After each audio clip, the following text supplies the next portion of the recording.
I'll entertain a motion to approve the agenda as presented. I make a motion that we approve the agendas. Any questions? All in favor say aye. Aye. Opposed, no. On the consent agenda, I'll entertain a motion to approve the consent agenda. I'll make the motion. Any questions?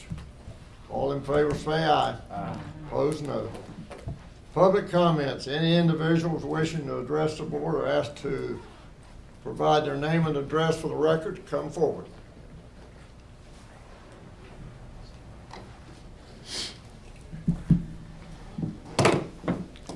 No one coming forward.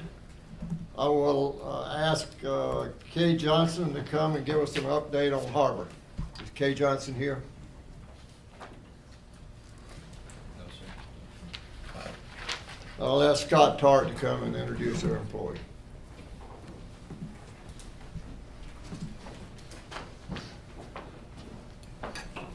Mayor, Commissioners, good evening. It's my pleasure tonight to introduce to you Mr. Derek Barefoot. He is our new Cultural Arts Director. Derek actually joined the town of Benson back in June of 2018 as a library intern. He's done a wonderful job here with the town, and we look forward to great things at the museum and libraries as we move forward with Derek at the helm there. Quickly want to mention to you about Derek. He graduated in 2014 from Campbell University with a Bachelor of Business Administration. He graduated Friday night from Campbell with a Master's of Divinity degree. And he's not had enough, so coming in the fall, he's going to start the Master's of Library Science program at UNC Greensboro. He'll be doing it online, so we're very excited to have him here. We look forward to working with him, and it is my honor to introduce him to you tonight. And I'll just turn it over to Derek if he's got a few words to say.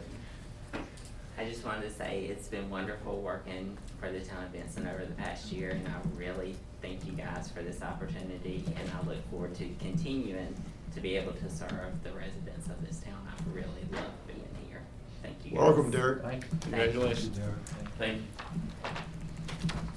you. Is there any other department reports that needs to come before the board?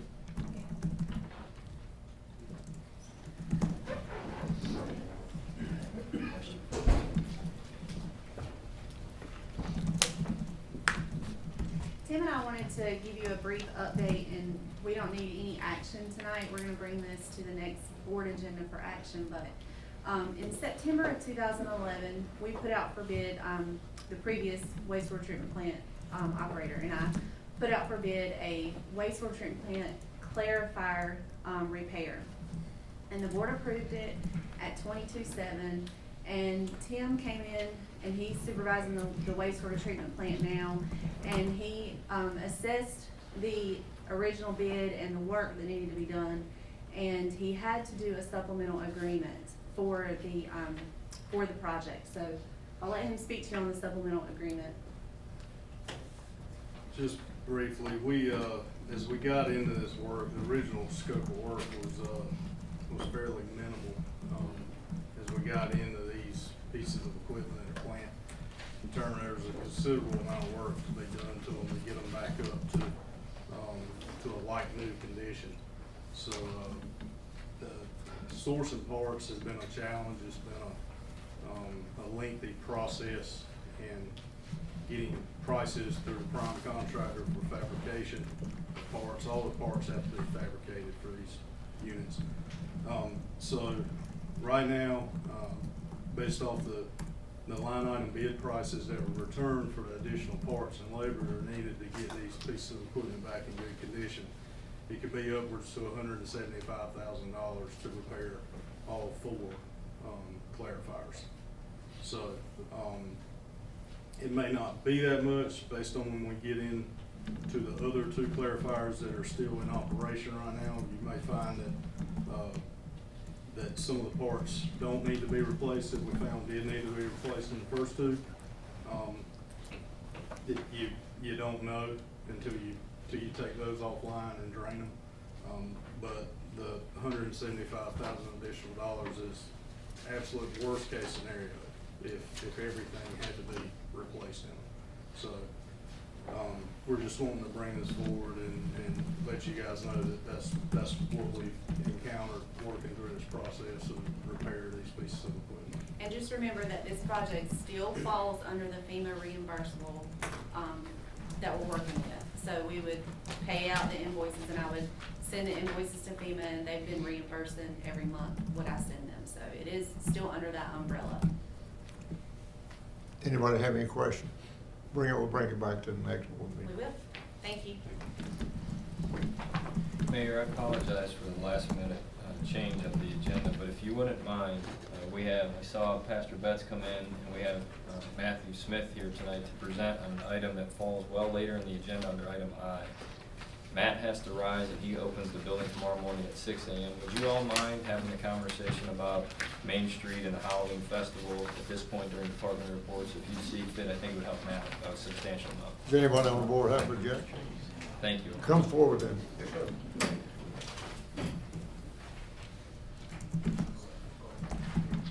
He's on the second page under I.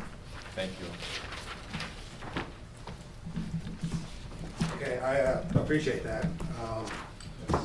I'm here with Scott Betts from Crossroads Church. We're here to request that we can close Main Street October 31st, 2019 for Hollow Fest or Trunk or Treat, however you want to call it. We're still in a lot of the planning stages of it now, but we'd like to close Main from Railroad down to Johnson, and then park cars along the side. If you were at last year's festival, it was a madhouse. There was kids everywhere. I'd say there was 1,000 plus at least. We want to stretch it out a little bit, take it down Main, add some possible inflatables and some food trucks, and not to have them on Main, but to have them on Market Street and then the cars parked on Main Street. I was wondering if that's something that you would consider us allowing us to do. Now it's going from Railroad to Johnson. Yes, sir. Which railroad? Railroad Street that does not cross Railroad Street. Is it? I'm not sure if that's north or south or which one that is. It would be northeast and southeast railroad. The purpose of this request is to get everyone away from the tracks, Yeah. to avoid the confliction that we had in the last 2 seasons. As we all are very fortunate, we didn't have an episodic event. So it would be from the new Neighbors and Associates building and the Nationwide Insurance that way back towards town, through the major blocks of town. Is there any questions? I make the motion to approve the closure. Anybody have any other questions? It would be approximately 5 p.m. in the evening to about 9 o'clock. All in favor, say aye. Aye. Opposed, none. Thank you. Appreciate Thank you. it. Yeah, you're welcome. What else, Just- didn't you have something else on? No. I don't Okay. think I did. Thank you, Okay. man. Have a great day. Thank you, I appreciate it.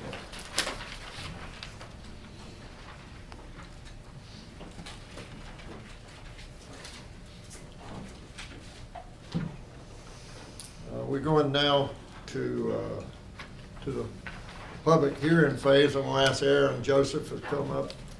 And we've changed the order a little bit.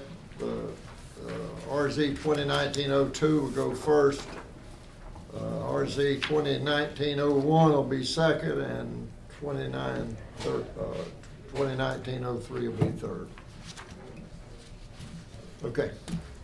Good evening, Mayor and Board of Commissioners. This evening, I will be presenting 2 requests for rezoning for 2 contiguous parcels of land located at the intersection of West Main and North Wall Street. The applicant is James Gordon, and he is requesting to rezone his parcels, parcel A, from OR, office residential, to B2, neighborhood business, and the second parcel, parcel B, that's just behind parcel A, from R6, single-family residential, high density, to B2, neighborhood business. If you'd like, I can pull it up on the map here, so that it may be a little quicker. I just type it in for you, so that you can see the zoning.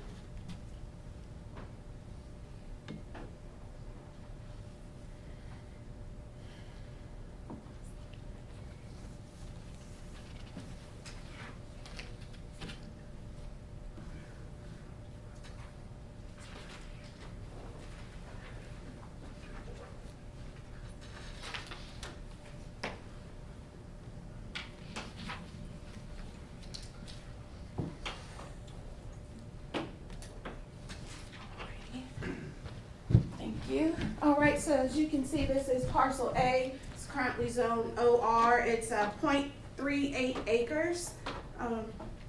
The surrounding zoning districts are residential R6. You have the downtown district just across 301 here, and that's zone B1. You also have B2 neighborhood business on fronting on 301 or South Wall, North Wall Street in this district. And then you have parcel B here that is currently zone R6. This is 0.33 acres, so it would be a total request of 0.71 acres to be rezoned to B2 neighborhood business. In the request for a rezoning, I have placed at your seats there the permitted land use table, as well as a description of some of the uses that would be permitted in that B2 general or neighborhood business zoning district. When the board considers a rezoning, they must consider all of the uses that encompasses that zoning district and not just one particular use.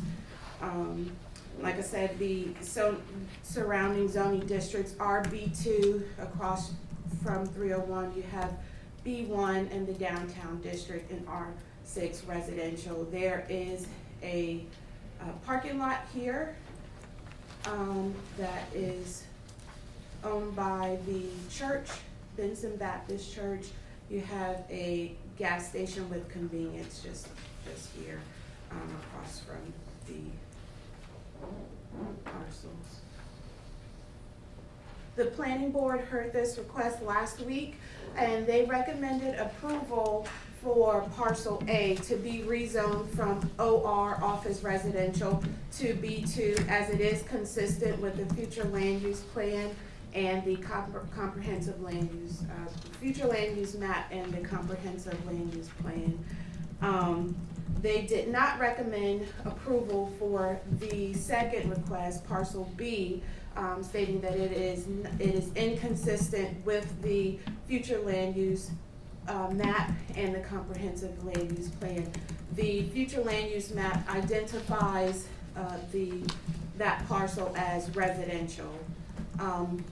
I've made a recommendation to the planning board to consider as a transition for that parcel B that's R6, to consider rezoning it to OR, office residential, to serve as a more transitional zoning district from that commercial district to the residential, so you do not have that stark contrast of zoning.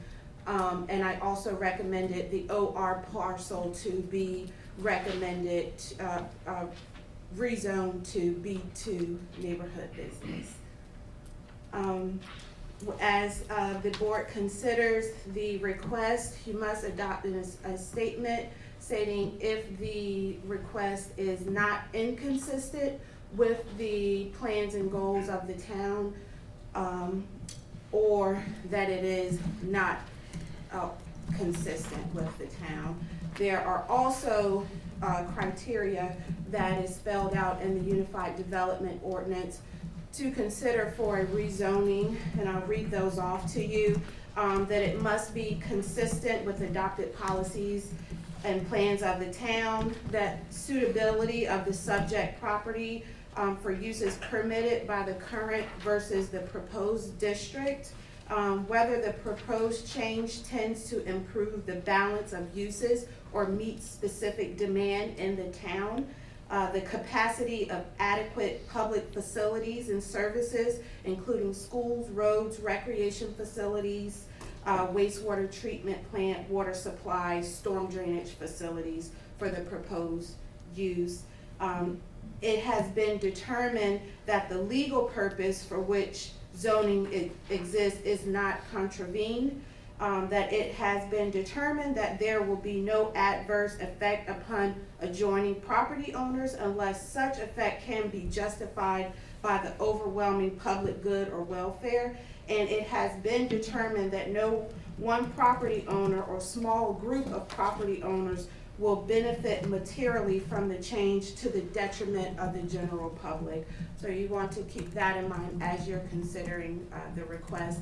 This is strictly a legislative request. If you do adopt the change, we will change the current zoning map to reflect that, the new zoning district, if the board so chooses. This is not a quasi judicial hearing, so anyone that would like to speak in favor or opposition of the request may step forward and state their name and address for the record, but they do not have to be sworn in. Does everybody understand what we're fixing to do? Okay. We'll now open the public hearing. And this is on RZ 2019-02. Anybody in favor, come forward, state your name and your address, and you'll have 3 minutes. So anybody in favor, come forward.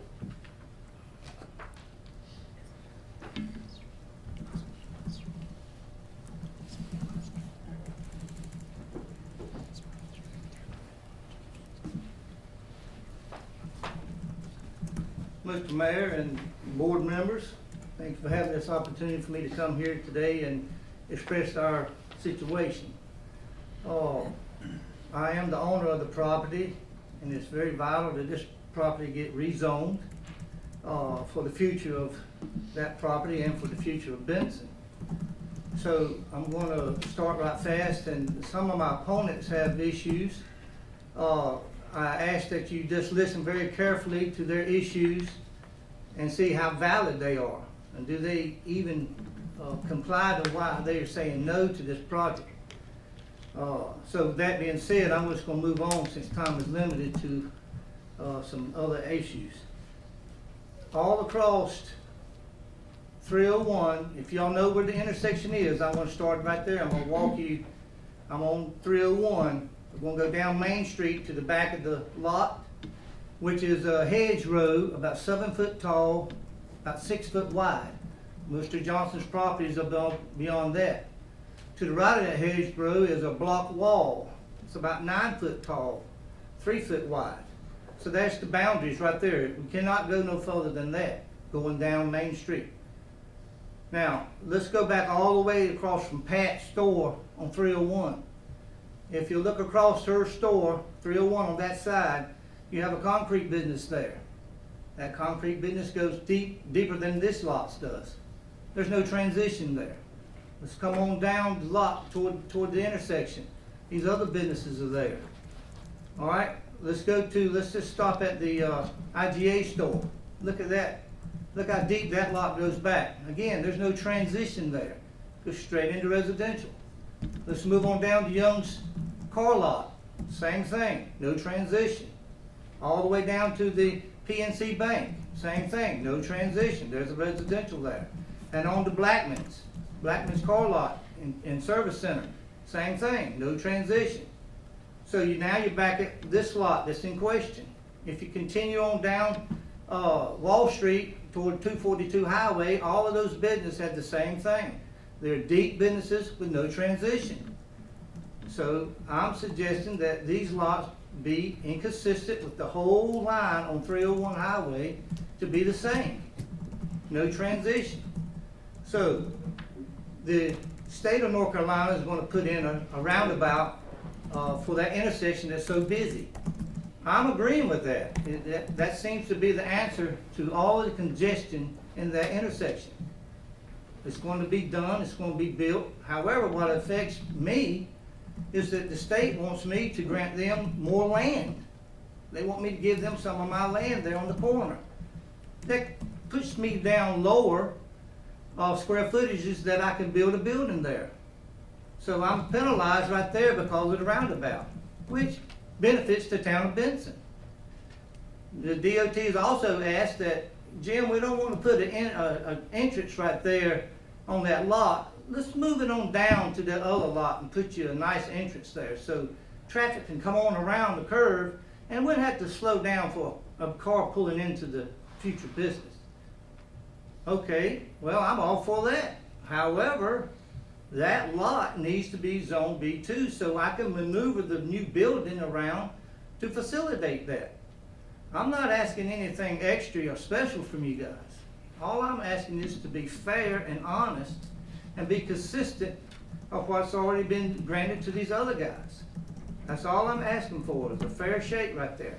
Of course, we want to build a building there and a business there, but we also want to keep in mind of the beauty and how it's going to affect the town of Benson. They've been misled that something's going to be there as a bar, a brothel. They've been misled and they lead on fear and they don't know. That's why they're opposing the issues. When we put a building there on that corner, it's most definitely going to benefit the town of Benson. It's going to look beautiful. It's going to be with all of y'all's approval. We're just not going to go in and throw something up out of there. This is something for the future, and the most important intersection in Benson is right there. We certainly want to approve that and get it just as nice and pretty as we possibly can. To do that, I'm going to need the fair square footage and utilize every foot of it that we can to achieve that goal. All I'm asking is to show me the respect and honor that you guys have showed in the past to these other businesses that built their businesses along 301 Highway. I appreciate your time and your effort, consideration. Thank you. Yes, sir. Anyone else want to come forward in favor?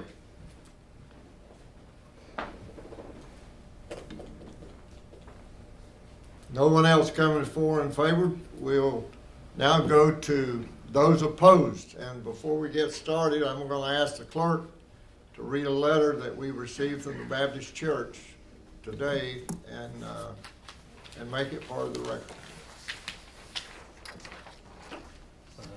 This letter was delivered to my office this afternoon from Benson Baptist. Go to it. Okay.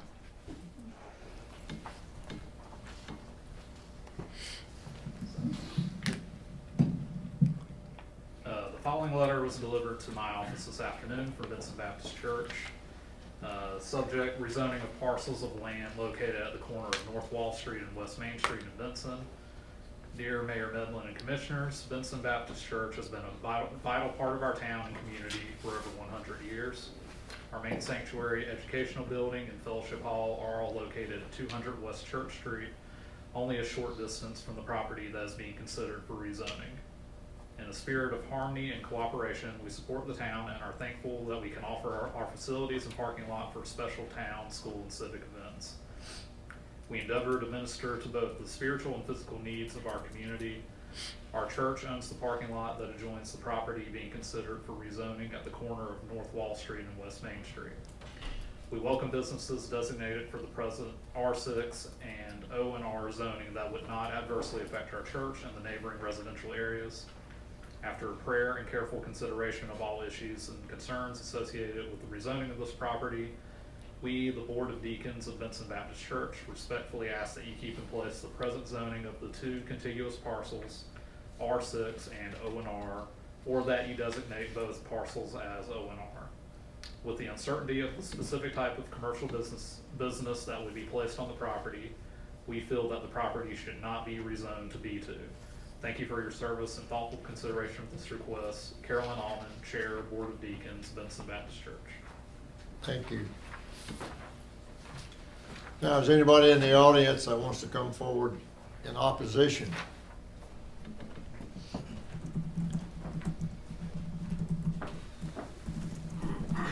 State your name and address.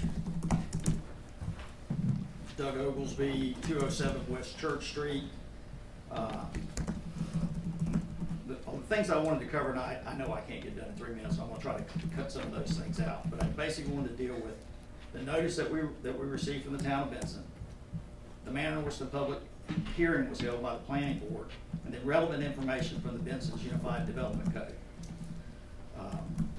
First off, the letter that we received said that the parcels under consideration were at South Wall Street and West Main Street, And as has been stated here tonight, it's actually North Wall Street and West Main Street. So that was wrong.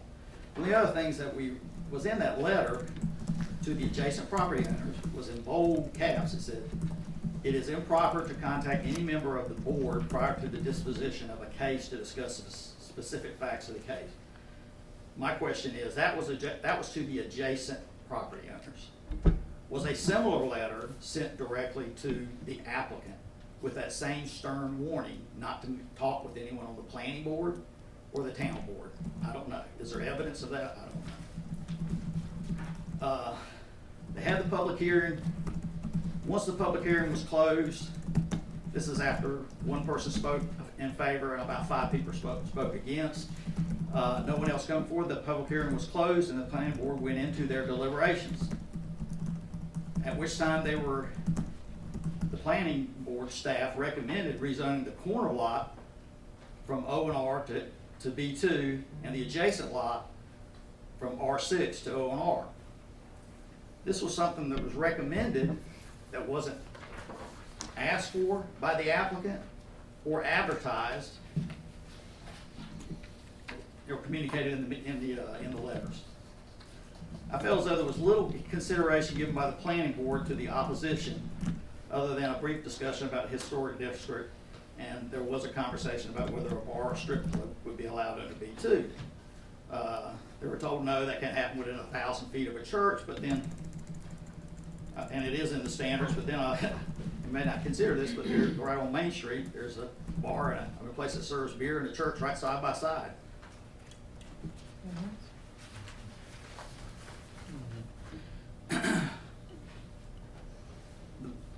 The planning board basically went through their findings of fact or whatever. I felt as though they gave, again, I said, very little consideration to the opposition. Some of that is as the planning director spoke to you about, and this is some of the criteria that the town board says, unless all of the following criteria are satisfied, all, not 90%, but all. There's 7 things there. She read them all to you, and I would offer to you that at least 5 of those are questionable. First, number 6 in particular, where it says no adverse impact upon the adjoining property owners. This request touches my property. My property is part of my retirement plan. And if I'd ask you, if you were to list a property for $300,000 or $400,000, if there was a convenience store or a restaurant or something like that with dumpsters and such, probably right at the back corner of their lot, which would be the back corner of my lot, do you think the value of my property would go up, stay the same, or go down? I think it would go down. And then number 7, it has to be determined that no one property owner or small group of property owners will benefit materially from the change to the detriment of the general public. Well, this is all about benefiting one property owner. And that was a concern because even during the planning board meeting, there was discussion about, by one of the board members, openly expressed concern regarding Mr. Gordon's opportunity to make money on his investment, while not even discussing the economic impact on the adjacent homeowners. This is kind of silly, but a planning board member even asked if passing the zoning that night, last Tuesday, would the Pelican snow truck be allowed to come back? I'm not sure what relevance that had to the discussion, but that was part of that conversation. One of the things that it says in the Uniform Development Code is that if part of the property does not meet the plans of the town, then it requires neighborhood meetings. It requires the applicant to have neighborhood meetings. Well, the findings have basically said, it wasn't determined ahead of time apparently, but at the meeting they determined that the lot on West Main Street did not meet the request, did not meet the town's plans. There were no public meetings, no, that were sponsored by the applicant. I'm not sure why that happened. But again, I've got a lot of things I'd love to talk to you about. I don't know how much time I got left. But I would basically say, if you go through those 7 items that it says, all have to be approved, I would question number 2, number 3, number 4, particularly where it says about sort of infrastructure, particularly the underlying roads there. I mean, there's going to be a major problem there. You know, we know with traffic.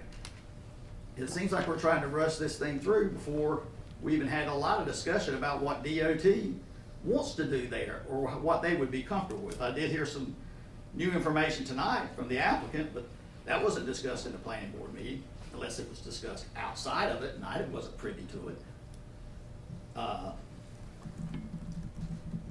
And again, I say number 6, it has been determined that there will be no adverse impact upon adjoining property owners unless such effect can be justified by the overwhelming public good.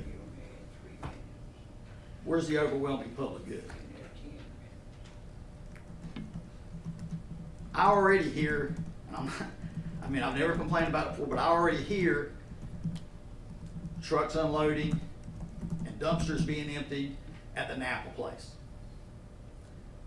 What's my life going to be like when there's a dumpster right at the back corner of this property that matches the back corner of my property, and they're in there clanging around emptying a dumpster at God knows what time? What kind of smells are going to be coming from that dumpster? And the other thing, when you look at the buffers that are in the required buffers between R6 and B2, there may be a wall on one person's side. There's not a wall that protects me from this property. There's not a wall that protects the Harpers from this property. There's not a wall that protects Benson Baptist Church from this property. And the type of buffer, it requires a Class B buffer. It doesn't even require a wall. Now, they might be persuaded to build a wall, but that's something that happens down the road. We dealt with this same issue years ago. And essentially what we asked for at that time was, when you got something you want to build there, ask for a special use permit. And let that go through the process when we know what's going to be, what somebody wants to put there, and then judge that on its merits. But if you go ahead and rezone it to B2, that's out the window. You've already given them carte blanche, you've given them approval to do essentially whatever they want to do there that fits into that B2, which includes convenience stores and gas stations and restaurants and, along with some other things that I wouldn't mind. I wouldn't mind it being a doctor's office, a lawyer's office, an insurance office. Many things that I would not mind being. I wouldn't mind being a funeral home. We got funeral homes right down the street. Nobody complains about the noise or the movement with that funeral home. But certain types of businesses are allowed on B2 are, I think, inappropriate for this neighborhood. Now, I'll close with this. They talk about this being 2 contiguous lots. I would offer to you that I live in a contiguous neighborhood that runs from Main Street, it's bordered by Main Street, Wall Street, Church Street, and Farmer. And if you rezone this, you're taking that away from me.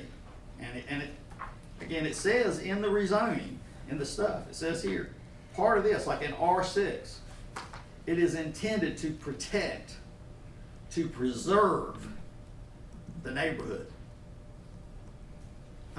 What I'm saying is, if you approve this, you're giving him something more than what he got when he bought it. When he bought it, it was owned whatever it was. I guess it was owned exactly like it is today.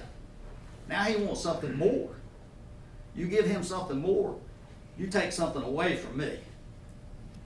And I would say and what that is the sanctity of our neighborhood and our homes as they are protected today, and if you go through all these various things, I wanted to go through, I had all these things marked in the uniform code. I don't have time to go through them in 3 minutes.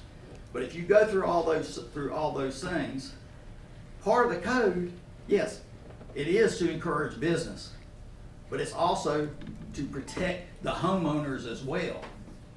I mean, we're looking at all I heard in that planning board meeting was totally one-sided about the growth. That is a neighborhood that is bordered by 301, which is 3 lanes across until you get to B2. You go to Main Street, 3 lanes across until you get to B2. Everything else that touches that property is R6. Everything else that touches that property today is R6. Neighborhood. Our neighborhood that we live in.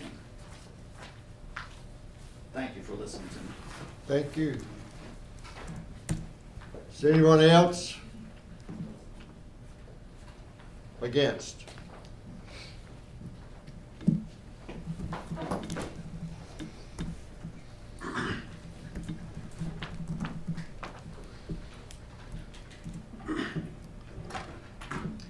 Good afternoon. My name is Rayvon Best, and I grew up in Benson, and I live at 209 West Church Street. I have lived at the present address for nearly 40 years, and my wife and I have spent a tremendous amount of money and our time restoring our home, and we hope to live out our retirement years there. And we are in the historic district in the town of Benson. I have some concerns. I'm concerned with the possibility of the parcels of land at the corner of our block being rezoned to B2 from OR and R6. And one of the reasons here is that Becky and I have, we have 5 precious granddaughters, and all of them are 8 years old and less in age. And they spend a lot of time with us. And many times we'll get out and we'll walk around the block. We'll get on the golf cart and buckle them in and take them downtown. And walking down there and getting down there, if the property is the unknowns, Mr. Gordon mentioned that there's fear, but it's the unknown that is a big consideration in why I'm speaking to you tonight. Children are a major concern for me, and especially my own, and our neighborhood children too, and the children at church. We're concerned about the increased traffic that the B2 rezoning would bring, because it will add more dangerous roadways, and it would not be good for us as far as the pedestrians go. We have concerns about the safety of the neighborhood and security, the traffic, as I mentioned, and the encroachment of commercial retail business into our neighborhood that we're not sure of. Tonight I learned from Mr. Gordon. I wish him well in his business, but we learned from him some things that we didn't know. He did not tell us what is proposed for the area. That would probably help the neighborhood quite a bit. But we do not know that. And if you look at your guidelines there in B2, there's a tremendous number of things there that can be built there, and so you have to consider that very carefully. Another concern is the impact that the rezoning will have on my home and property and the property of my neighbors and also our church. I have concerns for my church family. Benson Baptist there, we have the parking lot that adjoins the property that is being considered to be rezoned. And I'm personally concerned about the impending effects of what is unknown, the unknown commercial endeavors that could be located near the church if the parcels are rezoned to B2. I must interject this time. If Mr. Gordon and his family and business, if they put a business there, but then they might sell it, then he has no more control. He's told us some things that about the the area down toward Dunn from Benson. But the unknown there is a big factor. If he were to sell it to someone else, then, you know, we don't know exactly what's going to go there, as we don't know at the present time. I'm not going to take any more of your time. I do thank you for the opportunity to speak to you. And it's a wonderful privilege that we have as Americans, that we can gather together in a forum like this.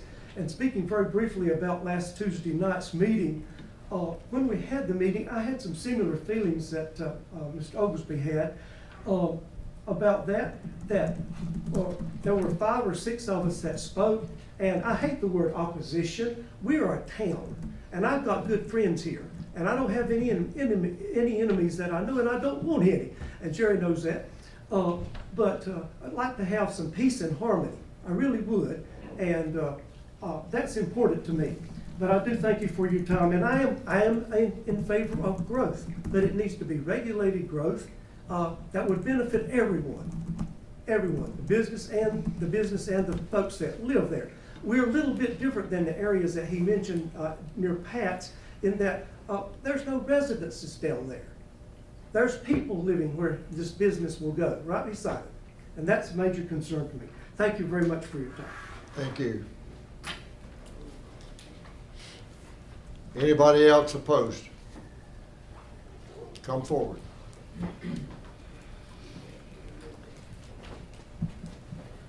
Good evening, I'm Joey. I live at 213 West Church Street, just up the road, probably about maybe a football field and a half away from, or maybe a 9-iron. Well, maybe it used to have been a 9-iron, maybe a 7-iron now. But at any rate, about 150, 200 yards from my house.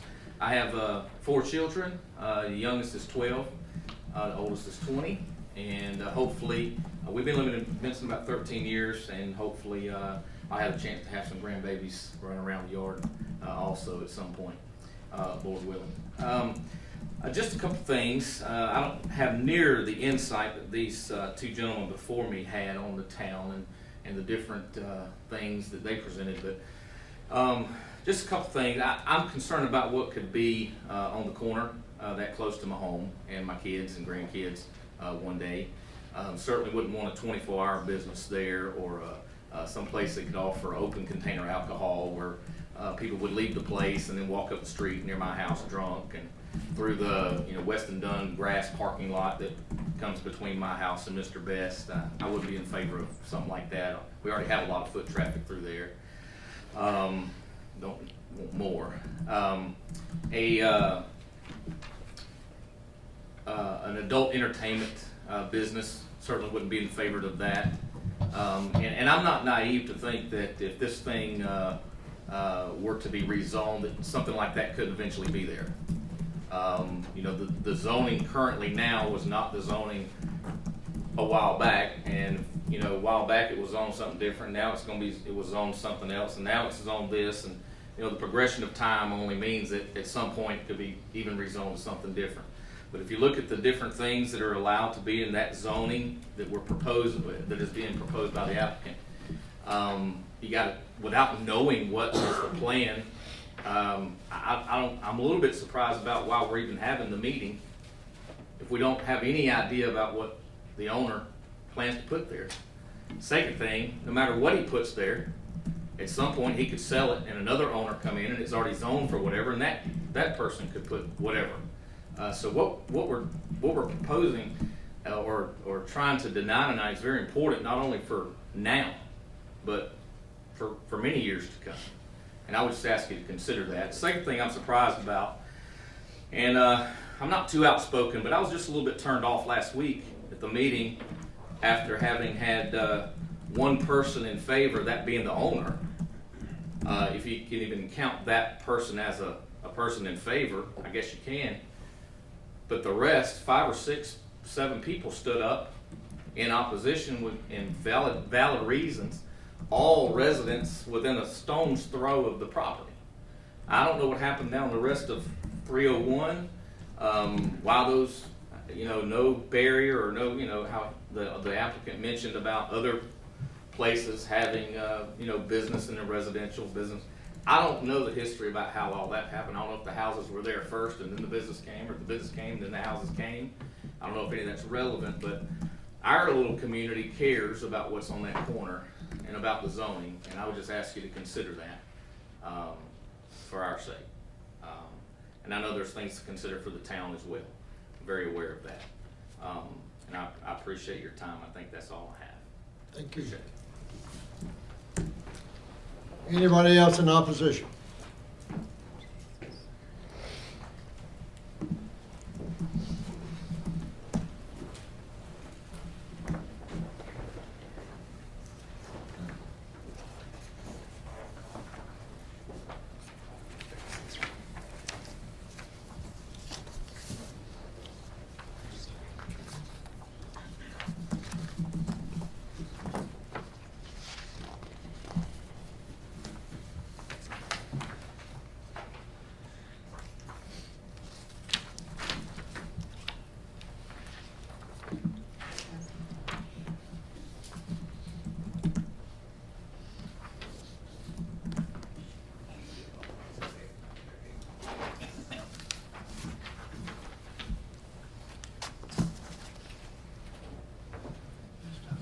Good evening. My name is Becky Best, and I live at 209 West Church Street here in Benson. I live in voting District 2. Commissioner McClam, you visited my home when you were campaigning and looking for support. Now I'm asking for your support as a constituent of yours. At-large commissioners, Holly and Mr. Johnson, whom I don't see, and neighbors, you represent me too. And I ask you tonight to fulfill your duty to support me as a lifelong member of the Benson community. Commissioner Stack and Mayor Midland, I approach you for honest and fair representation for all of Benson. I am opposed to the rezoning of the 2 parcels at the corner of the block where I live. I believe that the current designations of OR and R6 are the best uses of that land. I would like to show you that not all the criteria are satisfied for this rezoning. Thus, the rezoning must be denied by the commissioners based on the town's own policy. You have there the approval criteria right in the center of that page. So I will not read them all. Someone has read them already, but I'd like to point out some of them for you. First of all, the introduction says, all of the following criteria must be satisfied before you can approve a rezoning. The first one is consistency with the adopted plans of the town. When I look at the town's own website, I see that both the Town of Benson's mission statement and its economic development strategic plan state that providing a strong quality of life for the town's residents is an important goal. Also, the town itself has identified a need for more residents who own their own homes. If you change the current zoning, Benson would directly contradict these 2 goals it has set for itself. I submit that no resident, current or future, wants the uncertainty of living in a place where a zoning plan puts retail businesses and homes on the very same block, and in this case, right beside each other. This mix of incompatible land uses does not provide a strong quality of life and could possibly discourage future homeowners from locating here. In number 2, there is mention of the uses that are permitted by the current zoning and those by the proposed zoning. I submit that the current permitted uses are already the best uses of this property. Surely an office, for example, is much more suitable than a retail business with its intense activity and greatly increased traffic flow at an intersection that's already very busy and dangerous. And number 3, mentions the balance of uses or meeting a specific demand in the town. Because the owner has not stated the specific use for his lots, None of us can speak directly to this criterion. For example, there's a gas station, convenience, right across the street from the property under consideration. Surely our neighborhood, for neighborhood business, our neighborhood does not need another one. 4, I won't read all of that either, but it mentions the capacity of roads to handle this particular kind of zoning. I'd like for you to consider the fact that 2 arterial thoroughfares are borders of these corner lots. The North Carolina Department of Transportation has a document. The name of it is Policy on Street and Driveway Access to North Carolina Highways. Having looked at it, I'd like to ask, will the town require a traffic impact analysis? What effect will this business have on traffic, not only at the immediate intersection, but also extending into the adjoining zones, whether they're business or residential? Would the access to this business be right in, right out? Would left turns be permitted? I suggest that disclosure of the specific business needs to be announced first before the town approves rezoning. How else can we know the answer to these traffic questions? I'd like you to look at number 6. It says there would be no adverse effect upon adjoining property owners. I submit that there's overwhelming adverse effects on the adjoining property owners.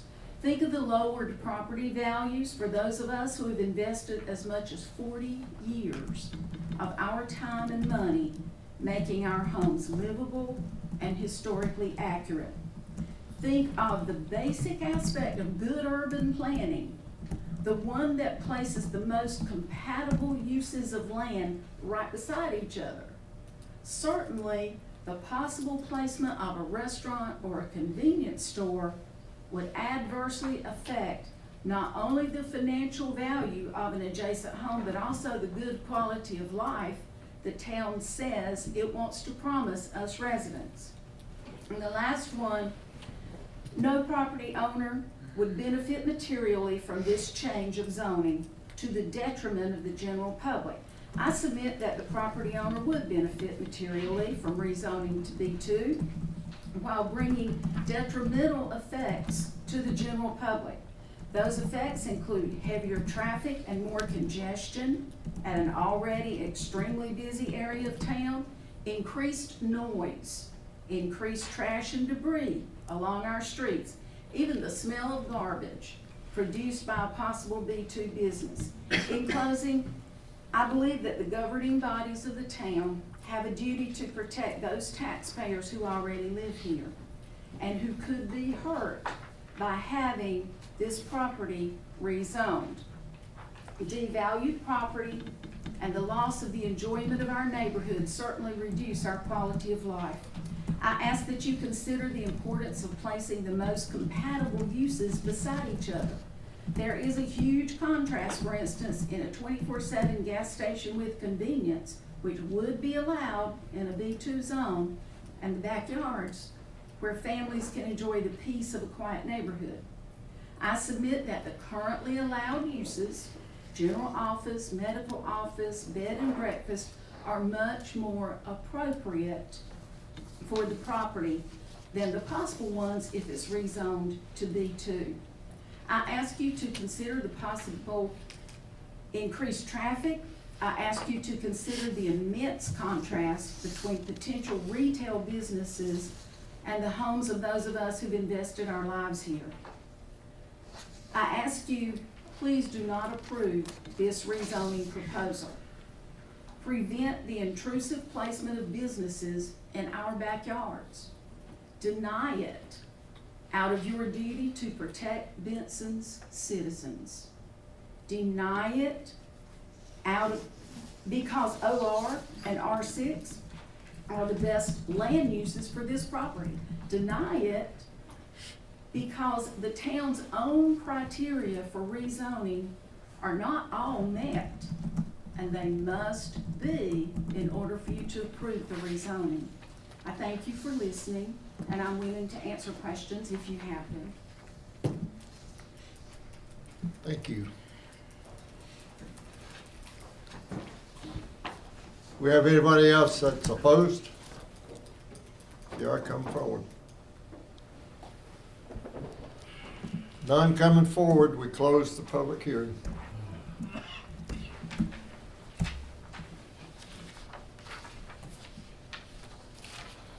It's in the board's hands.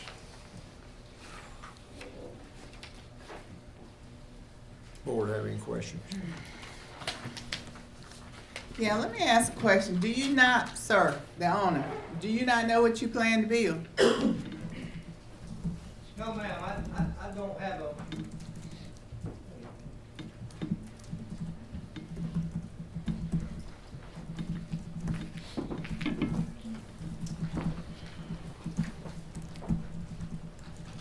No, ma'am, we do not have a particular building or business in mind to go on that corner right now.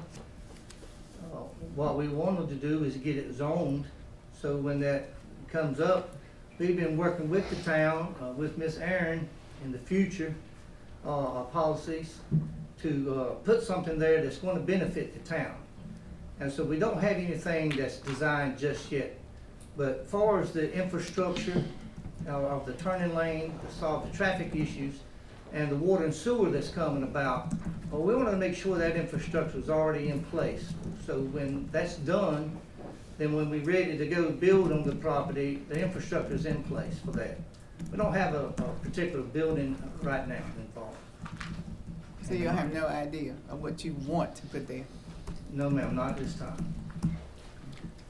Mr. Mayor, and Board, I would just caution on not cutting off Mr. Board. In considering whether or not to rezoning, you need to consider everything it could be under the UDO, under your ordinances. So I don't, he doesn't have a thought in mind as to what precisely we put there, but I think the board would do well to consider all the potential uses that the rezoning would allow for, not a specific use in particular, one way or the other, or specific class of uses. Okay. Well, with that being said, we need to send it back to the drawing board, because I don't understand. I would certainly have seen that happen, and I wouldn't be too happy if that happened in my neighborhood. So I understand what you're saying. So my motion is to send it back, let the planning board rethink it, or do whatever they need to do, and then bring it back with all the plans or whatever he proposed, the proposed things that could happen under the new zoning. I'll let Erin speak to particular things, because she knows the UDO probably better than I do, although we can look it up, and I think you have to listen for any. What I'm saying is, the board should consider, if you're gonna consider rezone it, what all those uses could be, not a particular one. And so if someone said, I think I wanna do this, it would be proper to consider that use in determining whether or not to rezone it. It would be, in considering whether or not to rezone it, it would be consideration of, is this board okay with any of those uses that rezoning classification allows for? Does that make sense? Yeah, that's why I said I want to know all of it. They're in the thing. Yeah, I've got two questions for you, Aaron. One is just a general question. I don't know if you can answer this, and I don't know if I can ask it, so leash me if I need to. Is it a common practice for us to be making rezoning without the plan? Because I'm the newest commissioner here. I've only been here, a little over a year and a half. But in every other case that I can remember that's been brought, we've had a plan in place when we made a zoning change. Is it common practice for us to do this blankly? Yes, it is, because it is a legislative action by the board.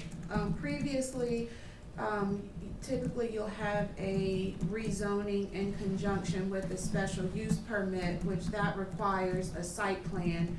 And as Ike has stated, when you look at a straight rezoning, you are making a change to the zoning map, and you must look at if it is consistent, not inconsistent or consistent. Now, it can be inconsistent with the plans and policies of the town. That's not an automatic denial.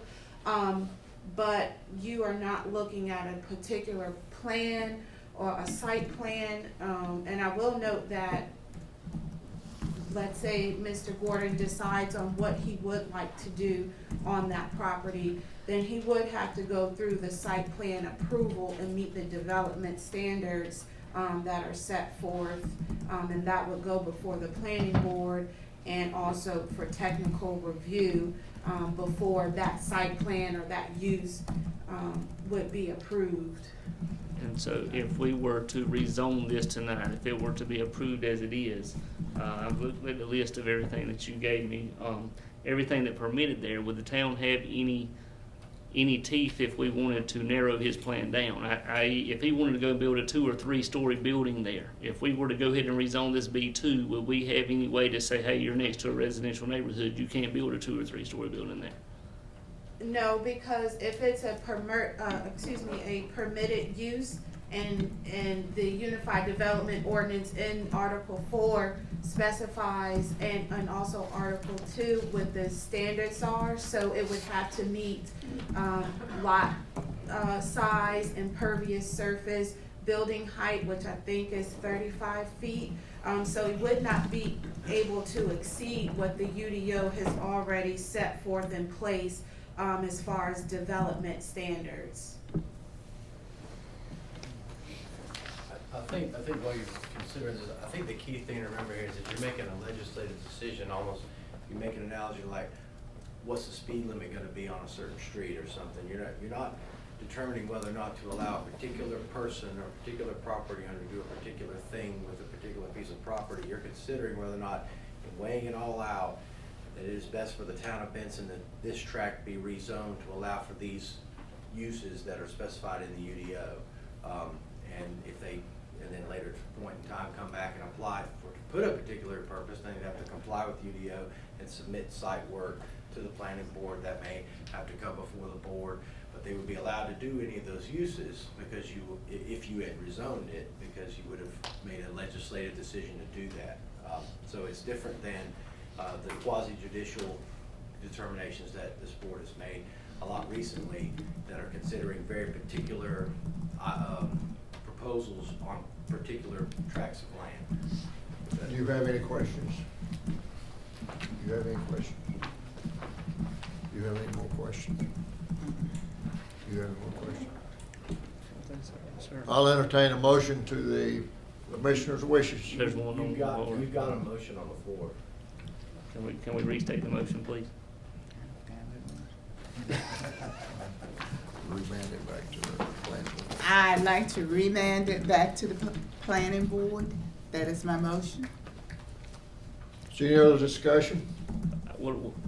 I'm just playing devil's advocate. What are we remanding it to them for?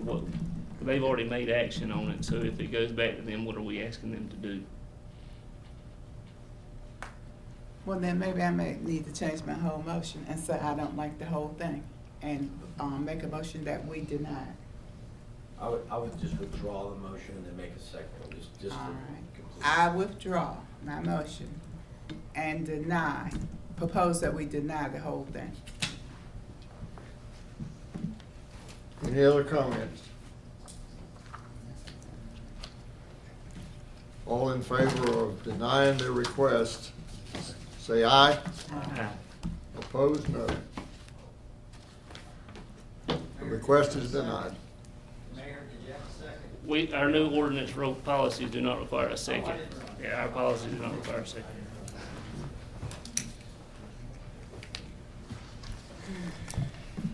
Okay, the next one, Aaron.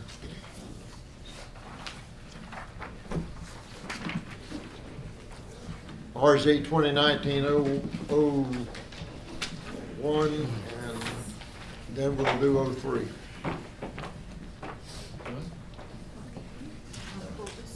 No, yeah, we'll do 01 and then 03.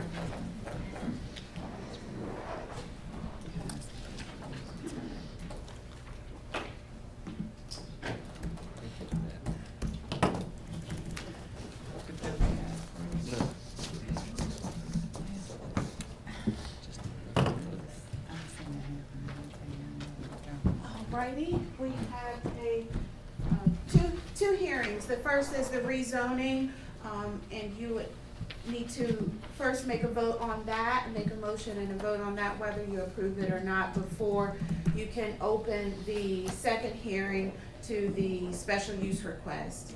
And so this evening, the applicant, Clayton Holmes, has submitted a request to rezone 117 Helms Dogwood Road from R11, and that is a medium-density single-family residential zoning district, to R20, which is a low-density residential agriculture zoning district. Currently, the uses that are surrounding the subject property are zone R11, and the uses are single-family homes. You do have, excuse me, I don't want to say that because we're not addressing the special use request. Again, this is strictly a rezoning, a legislative action to down zone from R11 high density or medium density to R20 low density. Owner is Ann and James Parker. The lot size is 0.49 acres, and the utilities would be Johnson County on-site, Johnson County water and on-site septic. The planning board did vote by unanimous vote to recommend approval, and they adopted the statement of consistency that the request is not inconsistent with the policies and plans of the town. All right, we are open to the public hearing on RZ 2019-01, 117 Elm Dogwood Road from R11 to R20 RA. Anybody in favor, come forward. Anybody in favor, come forward. Anybody opposed, come forward. Anyone opposed, come forward. Having no one come forward, we close the public hearing. I'll entertain a motion from the board.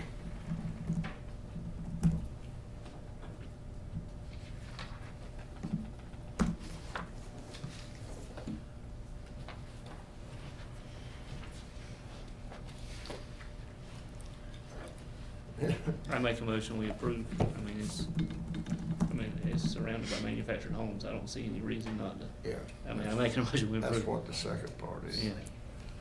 All right, any other questions? All in favor, say aye. Aye. Opposed, no. Okay. SUP 2019-03. SUP Thank you, Mayor. 2019-03. Yes, sir. This request is a special use request to allow a manufactured home on the property. Currently, the property is vacant. However, there was a manufactured home several years ago that was removed from the parcel. And the planning board recommended approval, and staff recommends approval as well of this request. And some of the requirements that we discussed at the last planning board meeting is that, manufactured homes are located, must be underpinned with masonry foundation and remove the towing apparatus from the structure. Also, because this site is will have a on-site septic, it is subject to approval from Johnson County's environmental health. And to date, we have not received that permit, and so I would make that a condition that it is approved with the condition that the on-site septic permit is approved. All right, we open the public hearing on SUP 2019-03, 117 Helm Dogwood Road to place manufactured home on that lot that was changed on the last Anyone in favor, come forward. Anyone in favor, come forward. Anyone opposed, come forward. Anyone opposed, come forward. Having none come forward, we close the public hearing. Entertain a motion from the board. I make the motion, we approve with the condition that a septic permit is issued by Environmental Services in Johnson County. Any other questions? All in favor say aye. Opposed, no.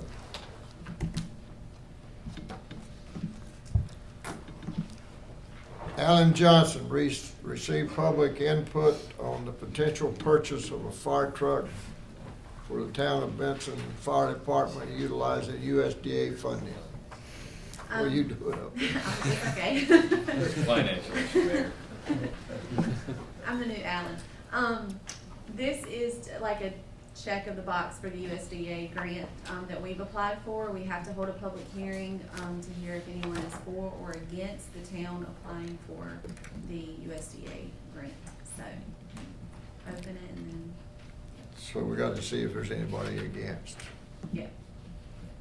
Okay, we'll open the hearing, public hearing on this, and anybody that's in favor, come forward. She's already come forward. Anybody opposed, come forward.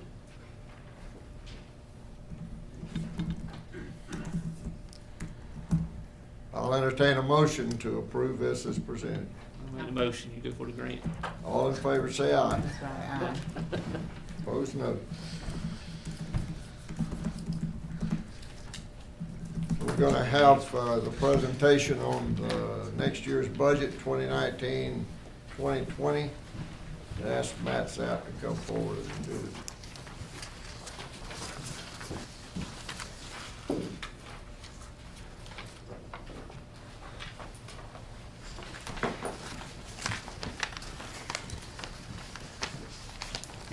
Thank you, Mayor and Board. I'd like to go ahead and open up tonight by going over the proposed 1920 fiscal year budget for the town of Benson with the year ending June 30th of 2020. This would account for your upcoming 12 months of financial responsibilities, goal setting, and ability for the town board and town staff to execute as you saw fit at our February 2019 Board of Commissioners retreat. Before you tonight, I've also provided to you the management letter that would come in conjunction with this year's budget presentation. And if I could draw your attention first to the final page, which is the summary notes. In your summary notes, you'll find 12 identified goals that the Board of Commissioners put together at our February 23rd, day number 2 of our annual retreat, which includes local paving program, the pursuit of our Phase 3 water line repairs, which is further and forthcoming with an update in your budget, or on your agenda here tonight, to work on the necessary wastewater treatment plant repairs, which were identified by both Director of Public Works Tim Robbins and your Assistant Manager Kim Pickett. Working on the completion of your Lee Street complex with an opportunity to put in a splash pad and demo buildings if possible. That's a standing monthly update that you get from Matt Smith, your Parks Director. We also were identified as number 5 as working to execute minimum housing and code enforcement rules, which I believe your planning board and planning team are working on for you currently. Pursuing steps for affordable housing stock within Benson. I'd like you to know from our economic development team, my office, our administrative lead, that's what we are working forward right now. We've had sincere and serious conversation about continued development of residential land in addition to commercial and industrial. We're also instructed to begin a process to engage in a public-private partnership, which shorthands PPP, the Triple P Broadband Greater Benson Area. That's the importance of bringing broadband connectivity, high-speed internet, not just for quality of life, but it's also the speed of doing business in Benson. And you have since hired a contractor. That contractor is Andy Gothals of the CCI company, which stands for Creative Connections Incorporated. Mr. Gothals is already working with your area vendors, I believe, to bring you a cohesive solution forward to help bring you broadband, or what is in the industry referred to as a WISP solution, wireless internet service provider, utilizing and leveraging as many of your local resources as possible. This would greater position Benson and not just its location at 40 and 95, but also the chance to bring high-speed connectivity, not just to downtown, which you've already launched, but also to bring internet to the furthest extents of the community and potentially even beyond the town limits would help grow and bring educational access, as well as the ability to stream video and content within homes. Item number 8 was to increase parking availability downtown. I'd like to applaud the board that you've already begun that process. You've completed your parking study, and as you look back over the last 30 to 60 days, we've executed or in the process of completing the execution of a contract to bring an additional 20 plus parking spaces to your downtown. Also on your agenda later this evening, you'll find the opportunity to redirect an additional road. We're looking to seal and stripe as early as Sunday, May 19th, your Railroad Street districts. So we're working on all of your initiatives thus far, 1 through 8. Now, number 9 is a conversion of the electric building to an ADA planning and utility billing center. I'd like to point out to you that this is not addressed in your budget. Again, I'm going to slow down to tell you that this is a larger conversation. Unfortunately, this fell upon my office, and with my departure, we're not in a position to continue to move that forward. So if you see fit, I would encourage you to instruct Interim Manager Nelson to pick up item number 9, which would be the conversion of the electric building to make an ADA single level access a part of your goals. What you did instruct us to do in February that we've already executed, and I'd like to thank staff for that, was the addition of a curbside services process, which we have been doing for years, but we now have a dedicated parking spot that was identified, marked and striped by Public Works. We had a marketing program that went out through your social media team, and Ms. Pickett helped through the front office to make sure all of our staff members and team members know that if a person that has any type of disability or just chooses that day to not take the second floor steps to pay their utility bill, they can come in to the ground level, place a simple phone call to Town Hall, and our town staff during regular business hours will get up, come down, help them execute their payment, and bring it back up and provide them with a receipt for the same. So we've made interim steps into that process. We are diligently working on completing the Public Works and Electric Department facility, which is your brand new 20,000 square foot rehabilitation. We worked all the way up through even today to engage our utilities and design engineering and all the steps that we're moving forward. So that site has been surveyed, a new roof at the cost of approximately $150,000 has been installed, and you're continuing to move that ball down the field to get Public Works rolling. Pursue and invest in increased downtown public art. I'd like to point out to you that it's not included in your budget here, but it is a part of your local tax dollars in your fiscal year 1920 budget. $13,000 has been identified with the Johnston County Visitors Bureau, and I've been fortunate enough to sit on that board serving nearly 5 years. And now that we're on that board, we have a close ear to those grants and dollars, as is Paul Boucher from Small World Travel. I'd like to thank Paul for his assistance in bringing back as many dollars as possible to Benson. There's, again, $13,000 in your bed tax revenue that would be identified for downtown building public art. Currently identified in that campaign is the Neighbors and Associates building at the corner of Southeast Railroad and potentially the side-facing Cornerstone restaurant on the Southwest Railroad side. Those two areas, those two buildings, have been identified for our first installation of public art.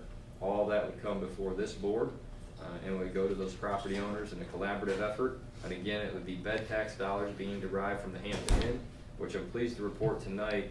As of year-to-date, last month when we went to Visitors Bureau, I believe the hotel bed tax is up 595%. I'm going to slow down. It's again up 595%. That wasn't a stammer or a misstatement. We were collecting nearly $10,000 and we're on track to collect nearly $60,000 plus in bed tax in your next 12 months.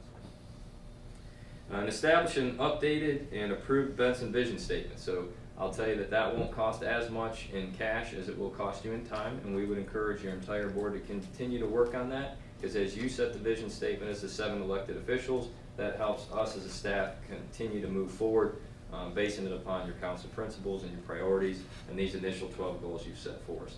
So with that being the foundation, Mayor, I'd like to go ahead and jump into the presentation on the budget, unless anyone on the board has a question for me at this point. All right, seeing that the board has encouraged us to make those 12 initiatives a goal in the next 12 months, we've tried to put together a budget to do that. And I would be remiss if I didn't thank Ms. Pickett for her assistance, each of our department heads and all of our contributing members to bring this budget forward to you today. This is not a one-person show. I'm just fortunate enough to be the one to deliver the message.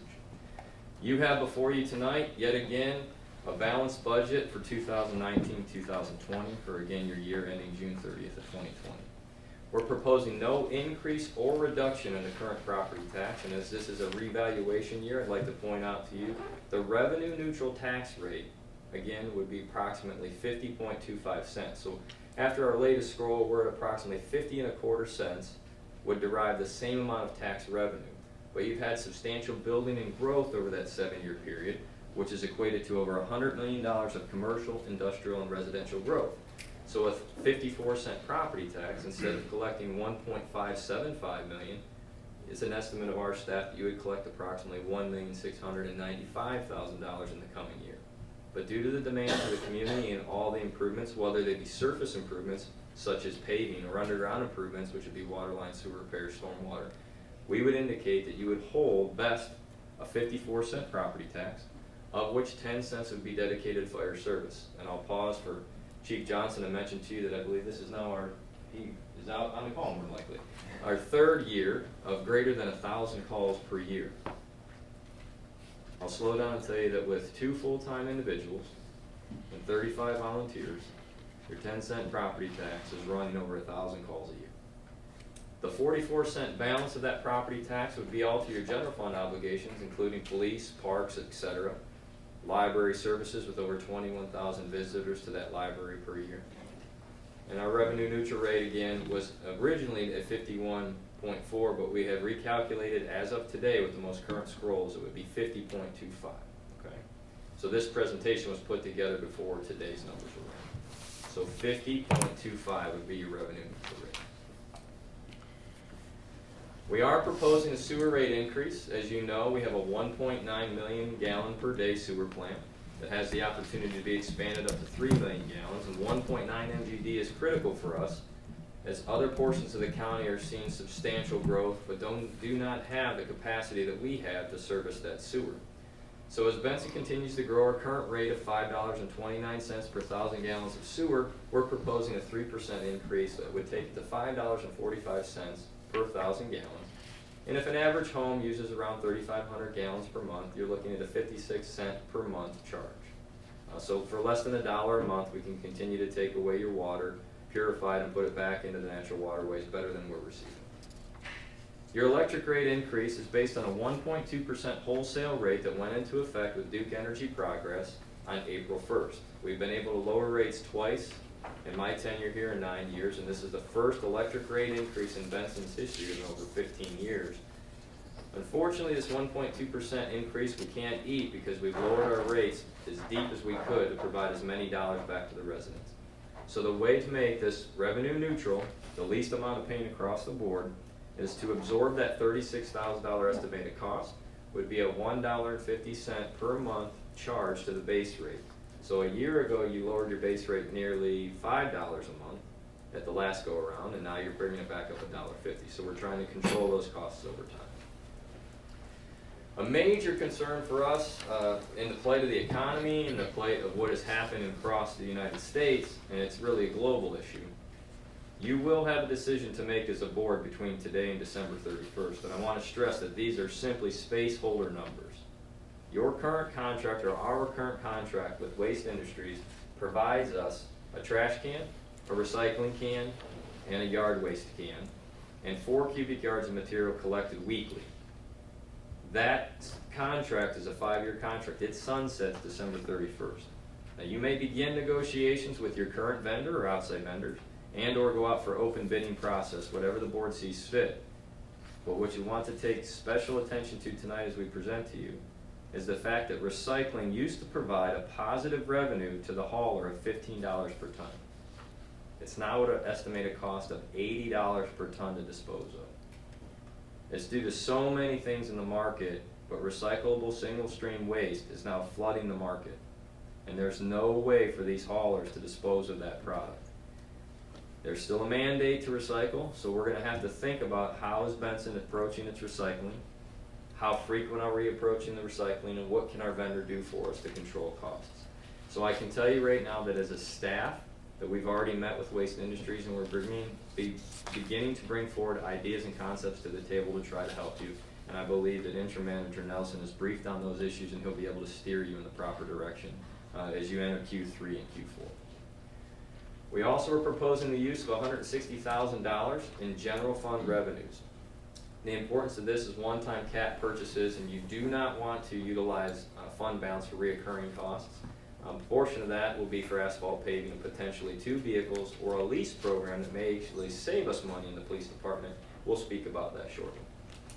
And this $100,000 of fund balance of capital reserves in your sewer fund, which is called Fund 30, is specifically applied to trying to get ahead or comply with the North Carolina Department of Natural Resources and Diener's DEQ offices in relation to sludge removal at the wastewater treatment. So your general overview, your single slide of most importance will be where your fund breaks down. And for the public audience that's here with us tonight, the town of Benson is built up of 3 funds. We have roughly a $12 million budget, of which your general fund coming from property tax, sales tax, and other revenue streams is $4.4 million. Your water sewer fund, which is solely dedicated to providing you clean water, taking that sanitary water away, processing it, and putting it back into the Hannah Creek area, would be $3 million, a little north.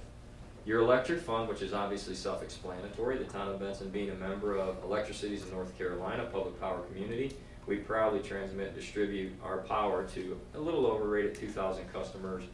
And that electric fund, which we're proud to say has been driven down well north of $5 million when we first were working together, to now a $4.5 million cost, which also includes 7% sales tax to the state of North Carolina, for a total proposed budget of $12,119,046. In personnel, there's no additional full-time positions. Would like to identify that in your budget it does account for the replacement of your town manager. It also accounts for the human resource associate role that has currently been filled, and you saw Mr. Tart speak tonight.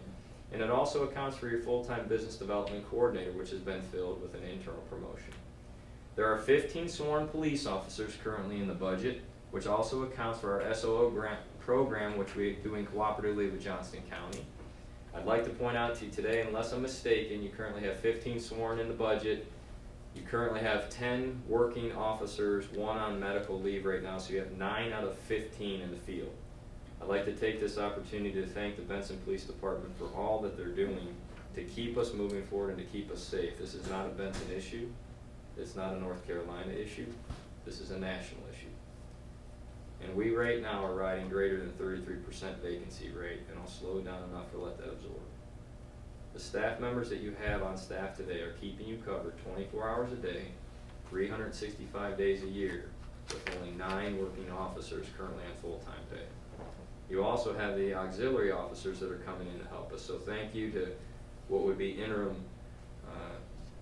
chief today, Percy, or Captain Percy, for helping us while we're working through all these issues and trying to recruit. We're continuously trying to recruit. I repeat one more time, if anyone is listening, we're continuously trying to recruit. We are looking to onboard high-quality officers and a diverse force to help us fill these gaps. So if anyone knows anyone that would be interested in going back to school, we have our basic law enforcement program, and we've done a fine job of trying to find officers. But again, this is not a Benson issue. Unfortunately, officers across this great state are few and far between. I guess continue out with personnel. Oftentimes it comes up, where do we stand with adjustments, cost of living, things like that. We have a 0 to 3% adjustment throughout the organization. We have done some decompression in the previous year, and we're continuing to move forward. One conversation that may come up for you is performance evaluations were provided in early first quarter of 2019. Adjustments between 0, 1, 2, or 3% were proposed by department heads based on performance of their individual employees, staff and team members. There was a conversation nearly 1 year ago, just a little bit greater than a year ago here, where you proposed enacting higher pay for police personnel and potentially had a step 1, step 2, or phase 1, phase 2 process.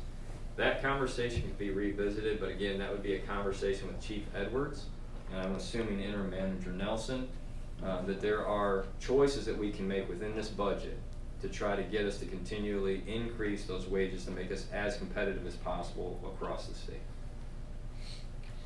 And then maintenance of the state health plan. We appreciate what we do have in all of our benefits, being medical, dental, vision, one time our annual salary, and life insurance if unfortunately it is needed, and all the supplementals that come with it.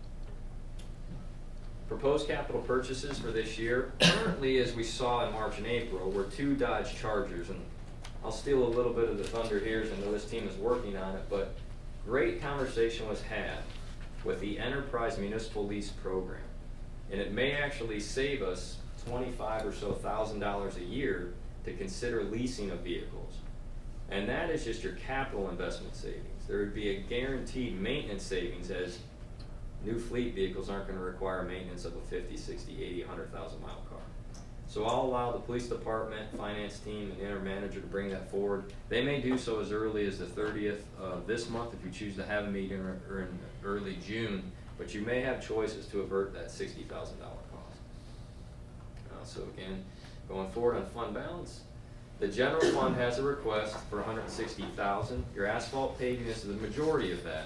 As we identified in our budget, the importance of taking our Powell bill fund, which is around $103,000, and mating that with additional dollars. And Benson has a legacy project, which is a little over $250,000. So all together, we're looking to do around a $450,000 paving project this year to stretch that. So we've already had conversation with Johnson Brothers Paving, and you're looking at, I'm assuming, no earlier than fall, based on the demands in the paving industry for the local paving. So our goal is to try to get you close to $500,000, and that's already built into your budget. Now I want to point out that we're very conservative on tax collection and extremely soft on expenses. We want to make sure that we budget high on our expenses and budget low on our revenues, so that we're living out of our paycheck and not overtime. And this team has done a fine job over the last 7, 8, 9 years I've worked with them to carry money forward. So although we identify a need of $100,000, we may not actually be using that. So if that makes sense, that we're going to budget conservatively and hope that we don't spend everything, and we hope that we take in more than we anticipate. And when that happens, you don't actually dip into fund balance. Our goal is to not get you into fund balance. On your water and sewer, again, this will be a direct dive into your fund balance, which is well north of $1 million, correct, Kim? And Brian Johnson's here with the Wooten Company, who's helped us a tremendous amount of the wastewater treatment plant. I'm afraid $100,000 may not be enough. And like I'm trying to steal second to third, Tim's shaking me off. $100,000 is not going to be enough. I'd like to point out to you, as we saw with the clarifiers, one more time for good measure, $100,000 is not going to be enough. So we're working very, very hard here. You're going to have more decisions to be made, and you may have to dip into your fund balance going forward to continue to clean up some of the issues of the plan. Any questions that the board has for me, for Kim, for our department heads? I have greater detail in your 4 pages in your managerial budget request letter. I'll be happy to continue to meet with you. I do anticipate that my last meeting is tonight with authority as your manager is this evening, as my duties in my office will transfer to Mr. Nelson on the 23rd of May. If you want to have a meeting on the 30th, I would love nothing more to be a part of that to help guide you if I can help you. We also indicate that on that meeting you would be discussing potentially a draft review of your comprehensive transportation plan, which ties into all this. So if the board chooses not to take action tonight, you could take action on the 30th. I'd be happy to be here at that meeting. If you don't choose to take action on the 30th, the letter encourages you to take action at your June, technically your June 11th meeting, I believe would be your second Tuesday, but you have all the way to the end of June to make a decision. The goal here is Benson is greater than 30 to 40 days ahead of schedule. We brought the train into the station. If you have any questions from my office, from staff, we want to help you work through those. Even our subcontractors would assist you if there's any deeper dive questions that are technical in nature. Any questions of Matt on the budget?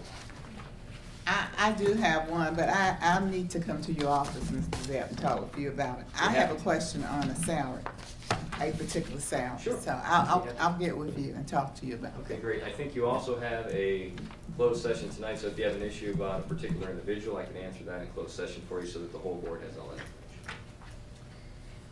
I'll leave this up in the event that you have any questions.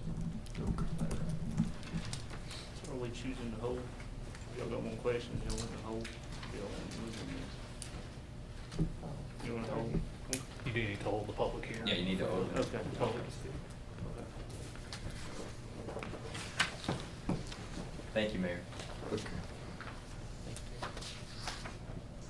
Does anybody in the public have questions? If you do, come forward.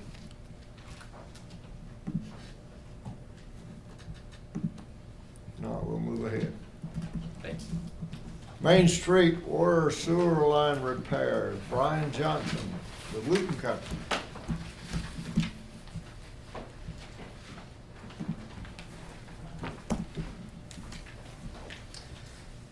Mr. Mayor, members of the board, good evening.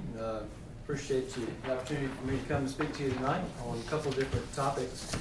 As far as Main Street goes, I'll start there. Main Street, unfortunately, we were planning to bid yesterday, but per state law, if a bid is a formal bid, you have to have 3. And we only had 2, so we could not open the bids. So at this point in time, pursuant to state law, we've got to push that back by a week and re-advertise the job. So the bid will be held on next Wednesday, the 22nd, 2 o'clock here at Town Hall. And we're at that point in time, you only have to have 1 to open. So state law allows you to open at that time. So we don't have anything to bring to you tonight as far as approval of award of contract or anything like that. What we would hope to do is if you do have a meeting on the 30th, it would be to bring the hopeful good bid to you there for consideration of award. I will say time is of the essence on that project. As y'all may remember, it's sort of backed up to the NCDOT paving schedule, which I think Tim is going to talk to you more about later this evening. But anyway, I'll just remind you of that time is of the essence on that project. So hopefully we'll be standing back in front of you here in a couple of weeks to bring you some good bids. So that's, Mr. Mayor, all I really have on that one, unless there's any questions. Okay.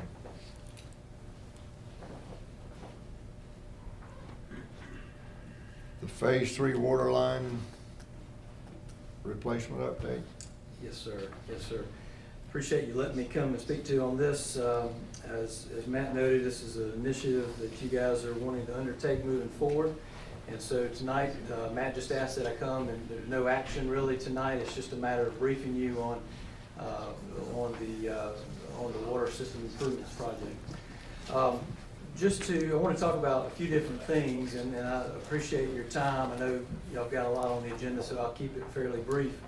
But I want to just remind you, for members of the board who may not recall exactly what we've done in the past, new members and such, what we have done, then I'll talk about needs that are still remaining, and then how we might have some options to fund those needs. So just a second, we're going to bring up a map here. They're working on it, but while that's coming up, let me just say that back in around 2012, the town commissioned the Wooten Company, firm I work for, to complete a study on the water system.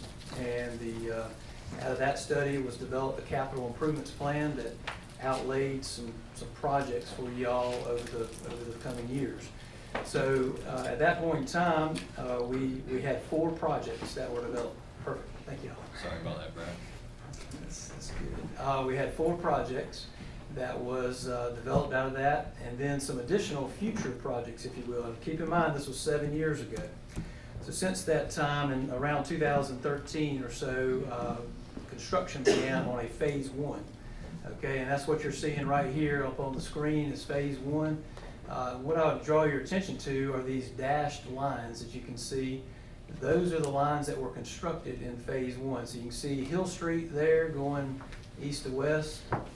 And then you can see Lee Street here, the blue line going north to south, and then there's one, I believe, on Harnett Street, and a few others. So all that has been constructed and was constructed back, like I said, in 2013. Moving forward, we also carried right on into phase 2. And you can see there where we constructed lines on Church Street and also Main Street. The one exception to this map that I would draw your attention is on Main Street from Elm to Fayetteville. That portion of the Phase 2 project, if you will, was cut out due to funding constraints at the time. That was about the time where the economy really started to shift and contractors' prices escalated, so we had to chop that off. Both of those projects, I will say, were funded through a large majority of grant funds that you all were able to secure through what I would call the old CDBG program. So keep that in mind for when I talk later about the funding. So those two phases have been complete. Y'all spent back then on Phase 1 roughly 1.3 million, on Phase 2 roughly 1.1 million. So it was a good solid investment into your water system. But as I said, there were 4 phases in that plan. And so at that point in time, we tried to get some additional grant dollars and whatnot to carry that forward. We were not successful.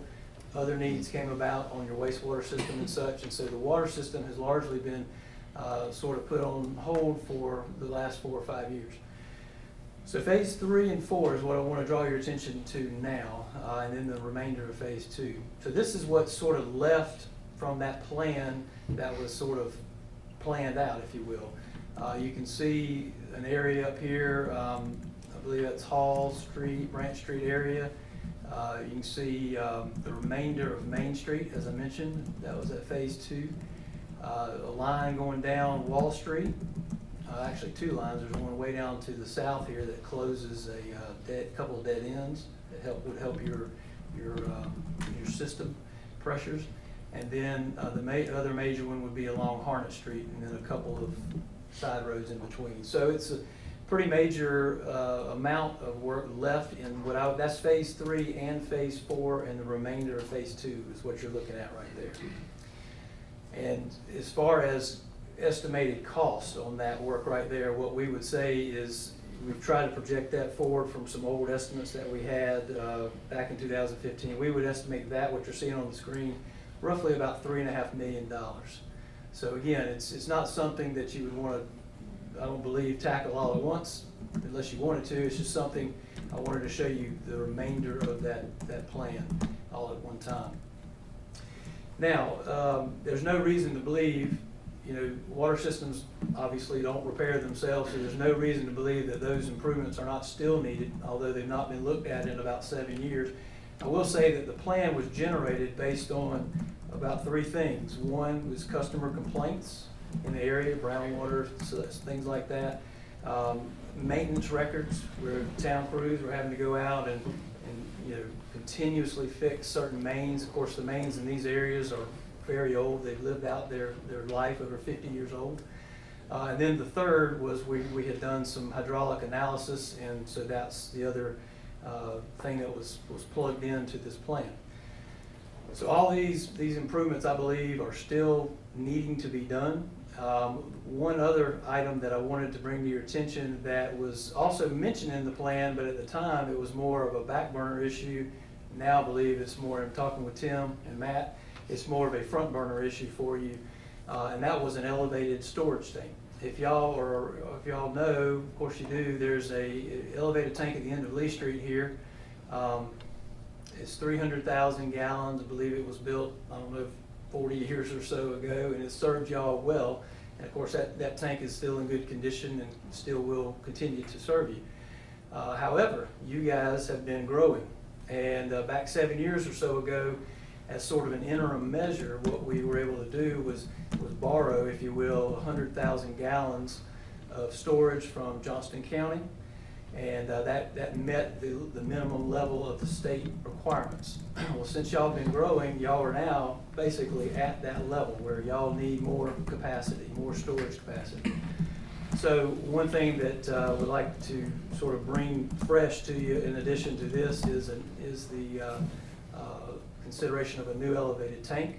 What the plan had called for was a new elevated tank sort of on the north side of town, kind of where growth is headed. And what we're thinking is your tank on Lee Street is 300,000 gallons. What we're thinking is one probably around 400,000 gallons, so just a little bit bigger than what you currently have, and then that will set you in good shape for the next you know, depending on how fast you grow, probably 10 to 20 years or maybe longer, depending on how fast you grow. New elevated tank is, that size is roughly $2 million.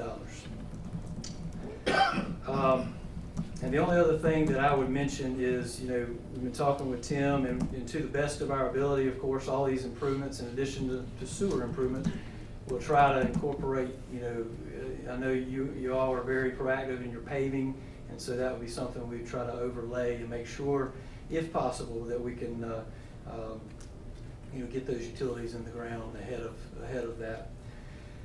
So, the big question that always comes up, we know we have these needs, you know, Benson is not like a lot of towns in North Carolina, so how do we pay for all these needs? So that's what I want to spend just a moment talking to you about this evening and not get too down into the weeds. So the state has two pots of money that I think are lined up very well for this, and then the federal government has a pot of money that are lined up very well for this. I'll talk about the state first. So DEQ, as Matt mentioned earlier, has two pots of money. One is a loan-only program. Every now and then there's a little bit of grant, but it's primarily loan-only. And it's the SRF program, Drinking Water SRF program. It is a 20-year term on the loan, and it's half the market rate. Right now it's 2 to 2.5%, okay?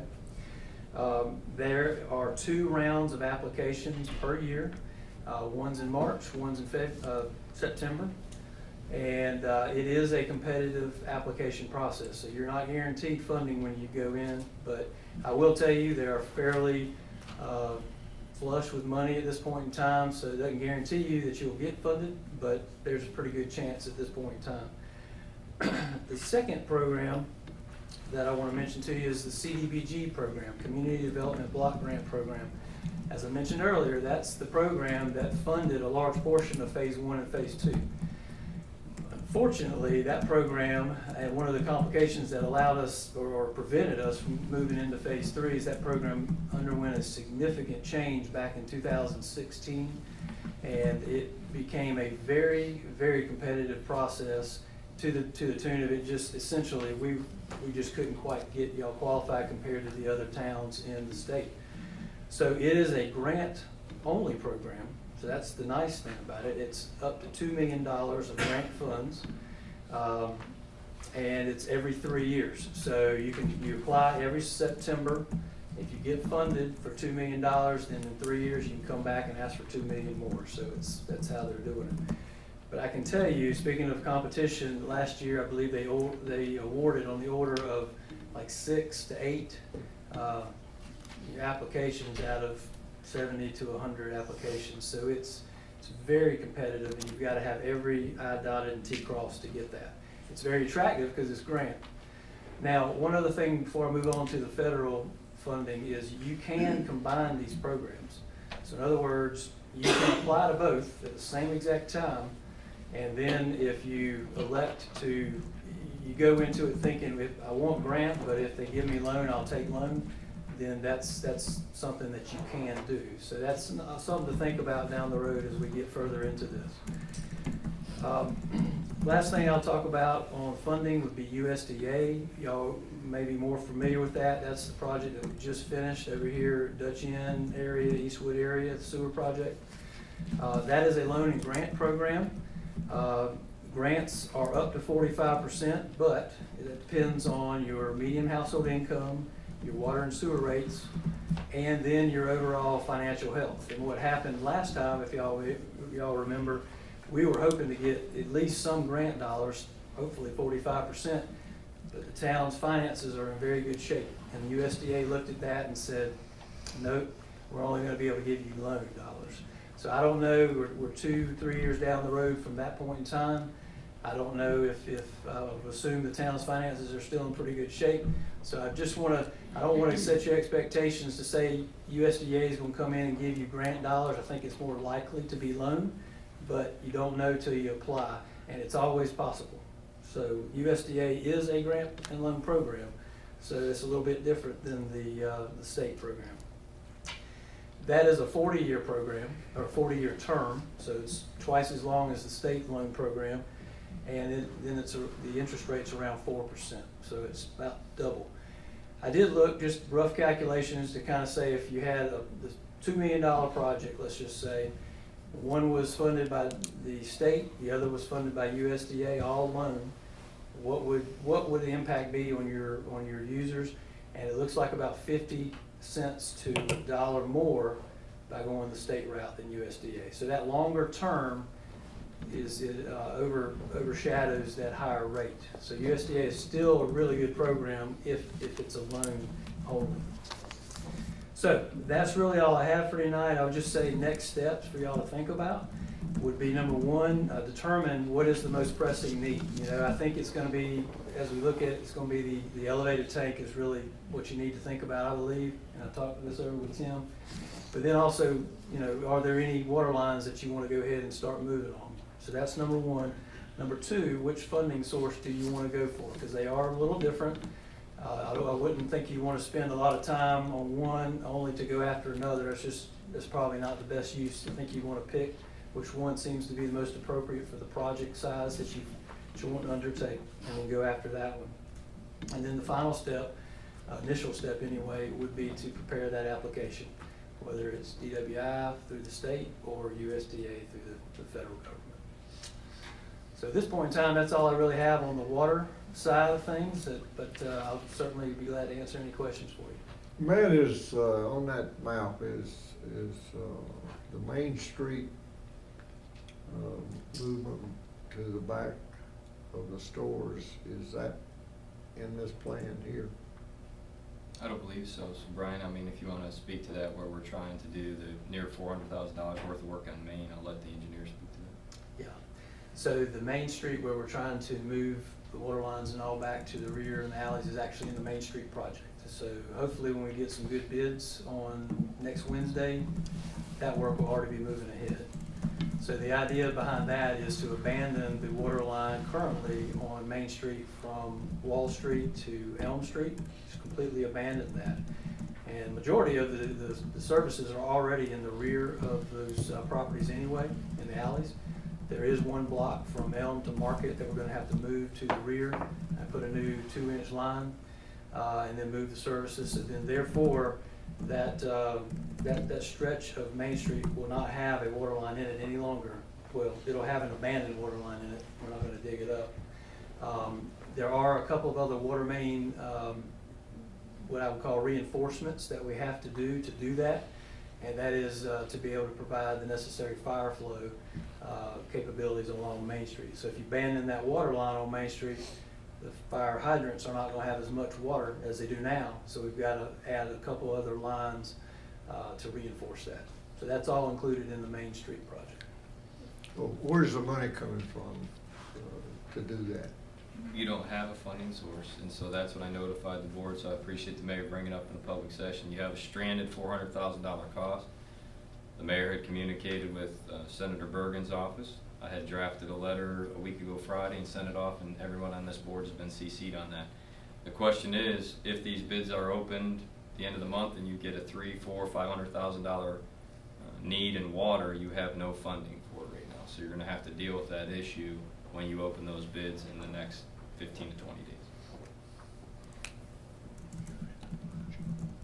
Where do we stand with, I'm assuming if we award a bid to do this Main Street, then they're gonna abandon that water line and then they're gonna try to move those behind them. Where do we stand on, we will not be able to do any of the work until we receive easements, is that correct? I was going to bring that up, appreciate you doing that. So Brian, I'm assuming that, as Commissioner Neighbors has indicated, that we're going to have to secure easements on both alleyways. We have some pending water line easements, and if you want to defer, I think Parker's working on that. Yes, I will. The main easement focus right now is on that Elm, the north side of Main Street between Elm and Market. That's where we don't have any, and we're having to move the new water line to, but I don't know. I think you still need I know what you're talking about, and I think you still need probably about 5. And either people are asking for money, and the board's not at this point told us to go and start paying, or they just don't want to do it. And if you're not going to do it, and you want to go through with the project, you'll have to do eminent domain.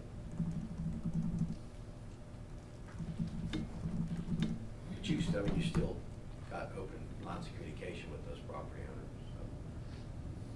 possible, but you definitely have to have the easements. If the town catches fire, we sure wanna be able to put it out. There's something else in this that I want to take an opportunity to point out to you, and this may be very important for Tim Robbins. But when you look at this map, I highly encourage you, and I've worked on this, as I said, for 7 years. For those of you that have legacy history, you recall the importance of this yellow leg. On 301 back to Chicopee, ties and loops back in Chicopee Road. I'd like to draw your attention to greater than 50% of your water sales and volume goes down Chicopee to Berry Global. I would highly, highly, highly encourage you to complete that leg as soon as possible, as 50% of your service is to one dedicated industrial customer. And right now, when we had an issue there, they've ran 365 since 2014, 2014 or 15, when the latest line went live, to the point where they wouldn't even shut down at Christmas for us to make a hot tap into their secondary service. So regardless of what we do, I think the town of Benson seriously needs to consider running that leg on that yellow loop from 301 back to Chicopee. And if you do that, you would want to do that as swiftly as possible in tandem with the new 400,000 gallon water tower. Did you have anything else, Tim? No, I think Brian's covered it pretty well. Okay. You all finished? Yes, sir. Thank you very much. Thank y'all. Thank you, Brian.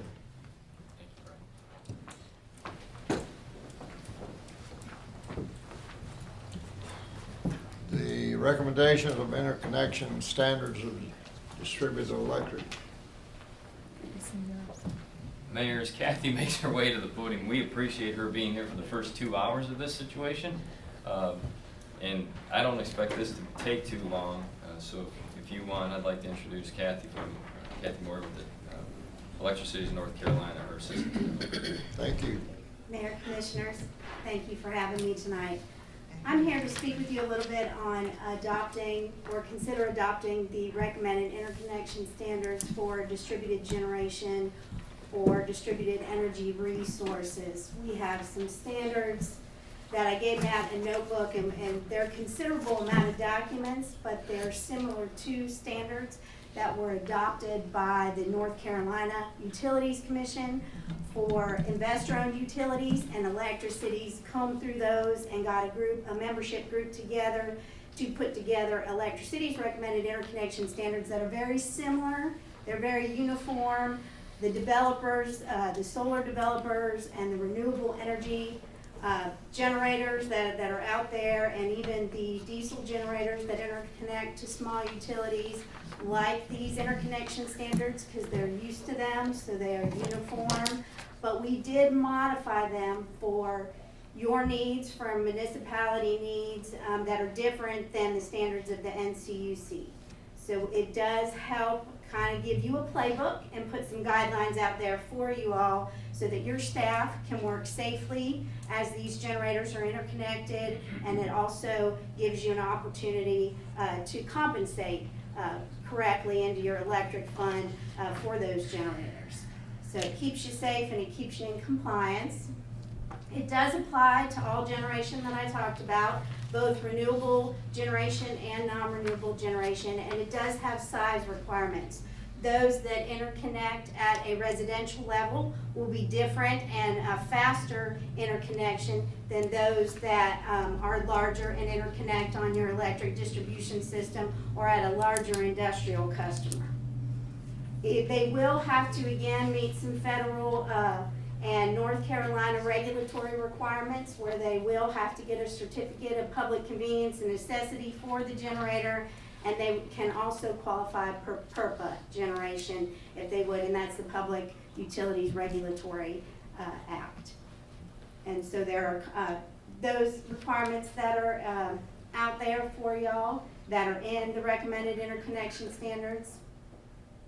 It also provides safety requirements I talked a little bit about earlier. It gives you a playbook. It gives your electric system personnel safety requirements that those interconnection standards have to meet. And it also gives you metering configurations and billing requirements so that you can give them the proper compensation arrangements. There are interconnection fees that, for administrative costs, that the customer will pay to y'all, and there also is a sample retail rate credit rider that does compensate at your avoided cost, therefore that the town does not have any revenue erosion for these interconnecting utilities at this time. I did go through a table of contents. I'll go through this just briefly because it does have some general requirements. These are the table of contents that you'll see in the notebook. There are general requirements. There's also 20 kW inverter process. Those are for your small residential customers that I talked about.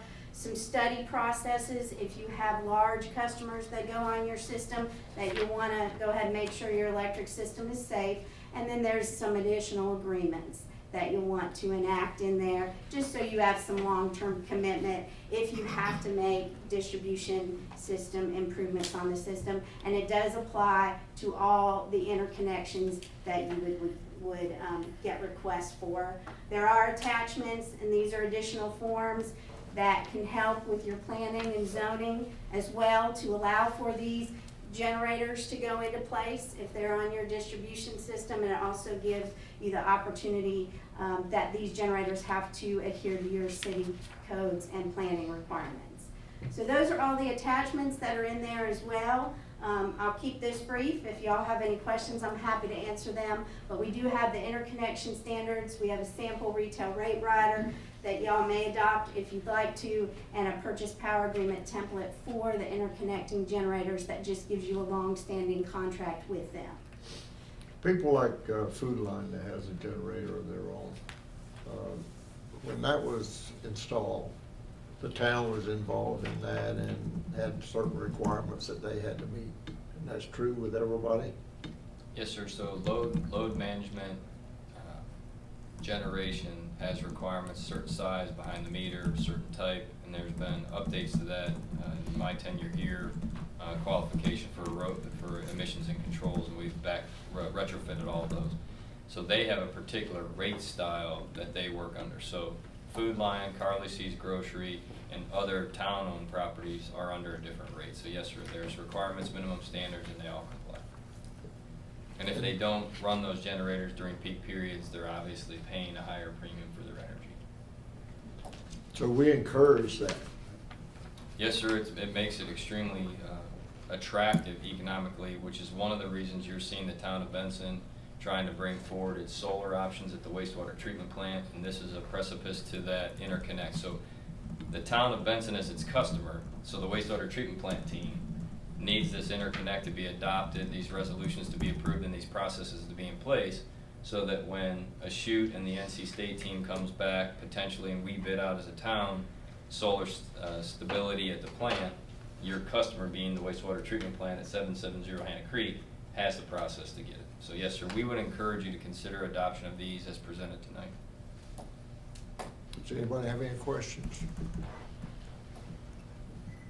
I'll entertain a motion to adopt the standards. I make a motion to approve. Any other discussions? All in favor say aye. Opposed, no. Thank you. Ayes have it. Thank you so much for coming. Sorry you had to wait, but we probably gonna have to wait longer than that.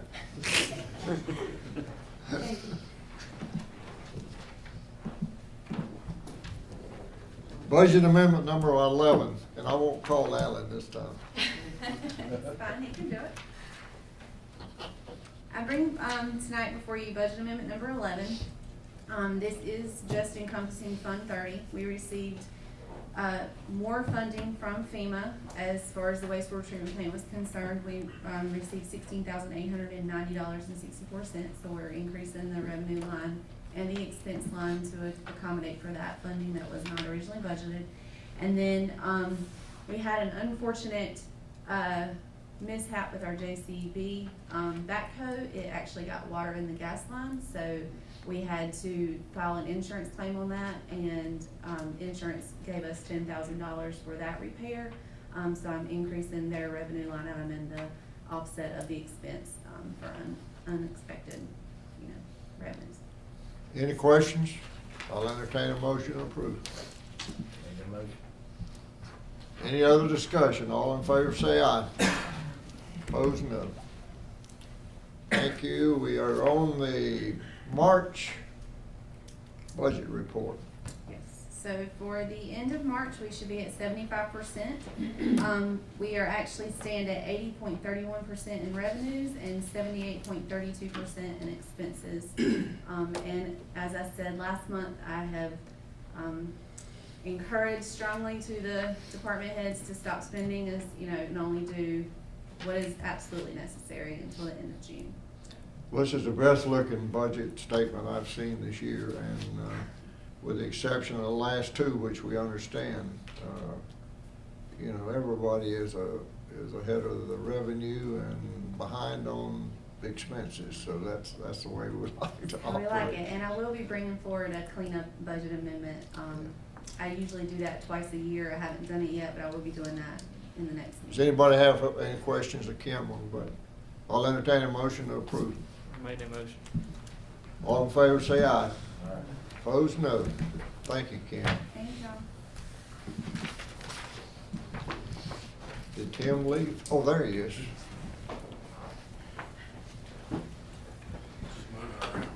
My favorite subject.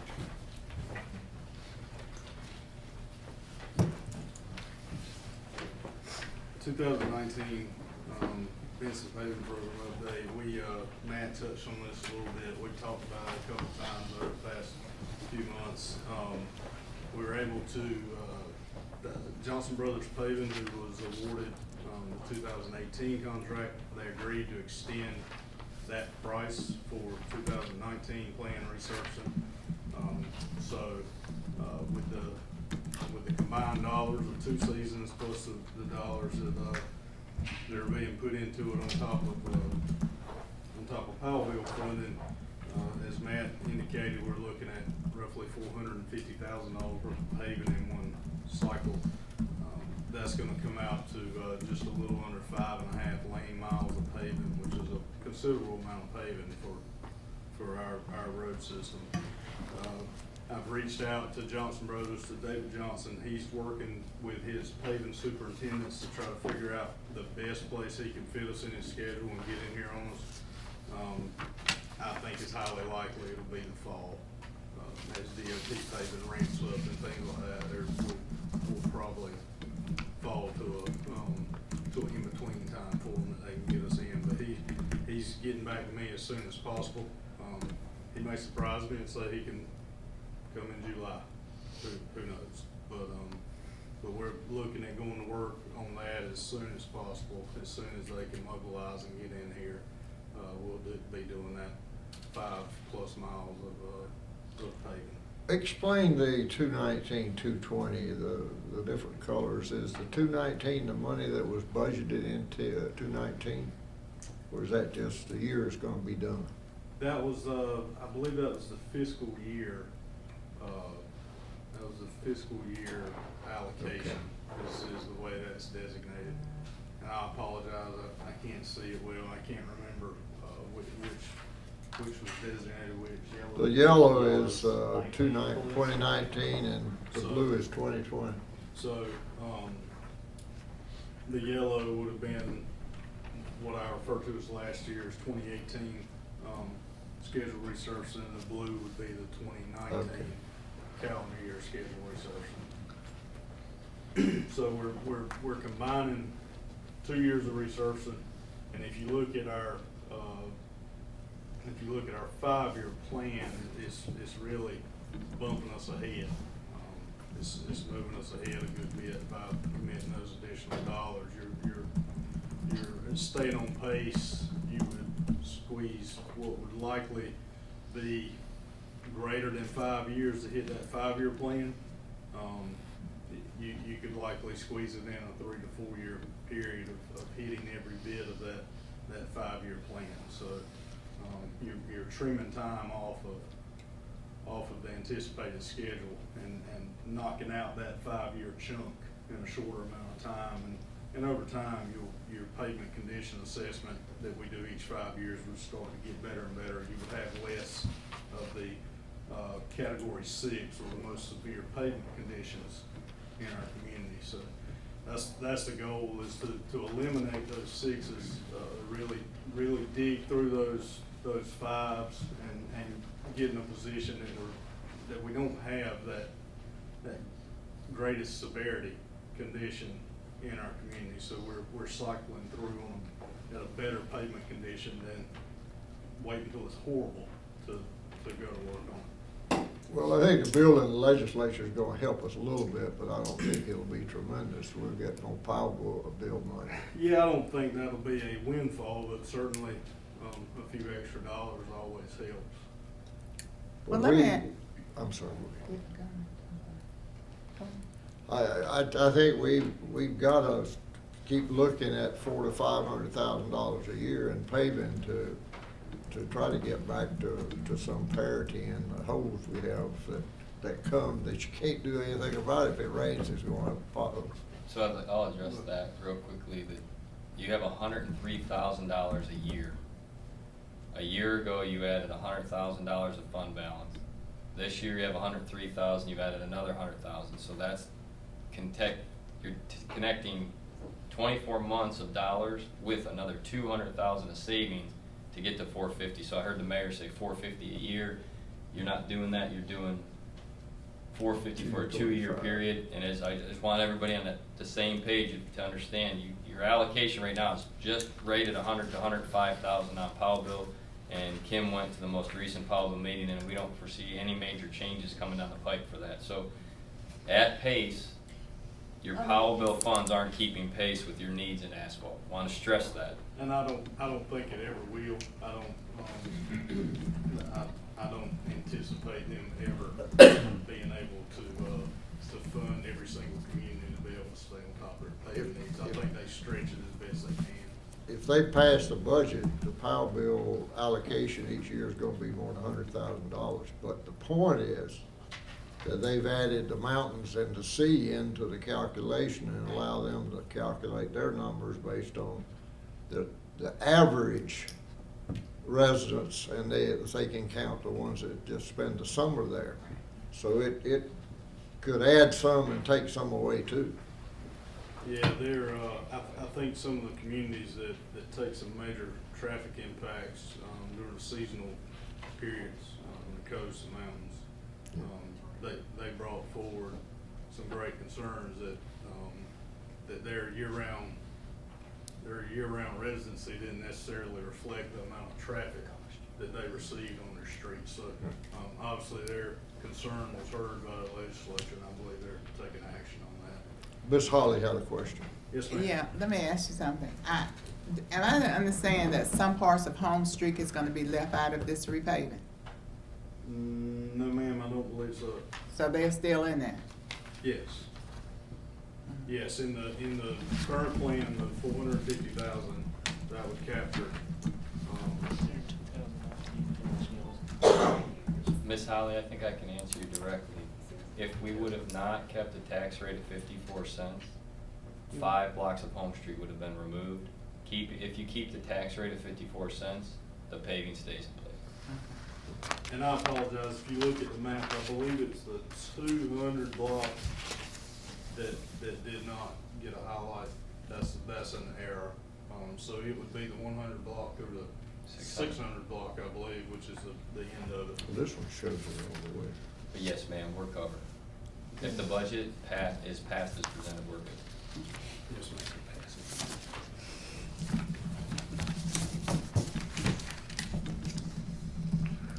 You all finished? I think I've got another item. Okay. Following this. Go Gee, ahead. if there's no more questions regarding our resurfacing plan and schedule.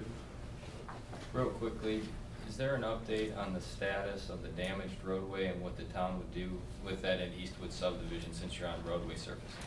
I do not have an update. I called the gentleman that was contractor, not heard back. But I think we sent an email out regarding that, but looks at that a contractor performing private work unloaded a steel track machine on the asphalt. It's it's not extremely severe, but it's disheartening that, the decision you made scarred up our newest pavement in the whole town. So, so you've got a bit of a rumble strip effect in the area. We'll certainly be, requesting and taking any action necessary to require him to remediate that situation.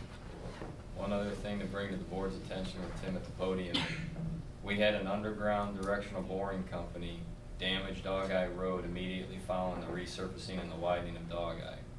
I'm surprised it wasn't brought up last night at the CTP or CPT meeting, but we had another boring company in, and what you're finding is, even though Dog Eye is not our maintenance, we do have some very observant residents that reside in that area that work with DOT that were notifying us of these issues, and you had underground boring occur. So we monitor that.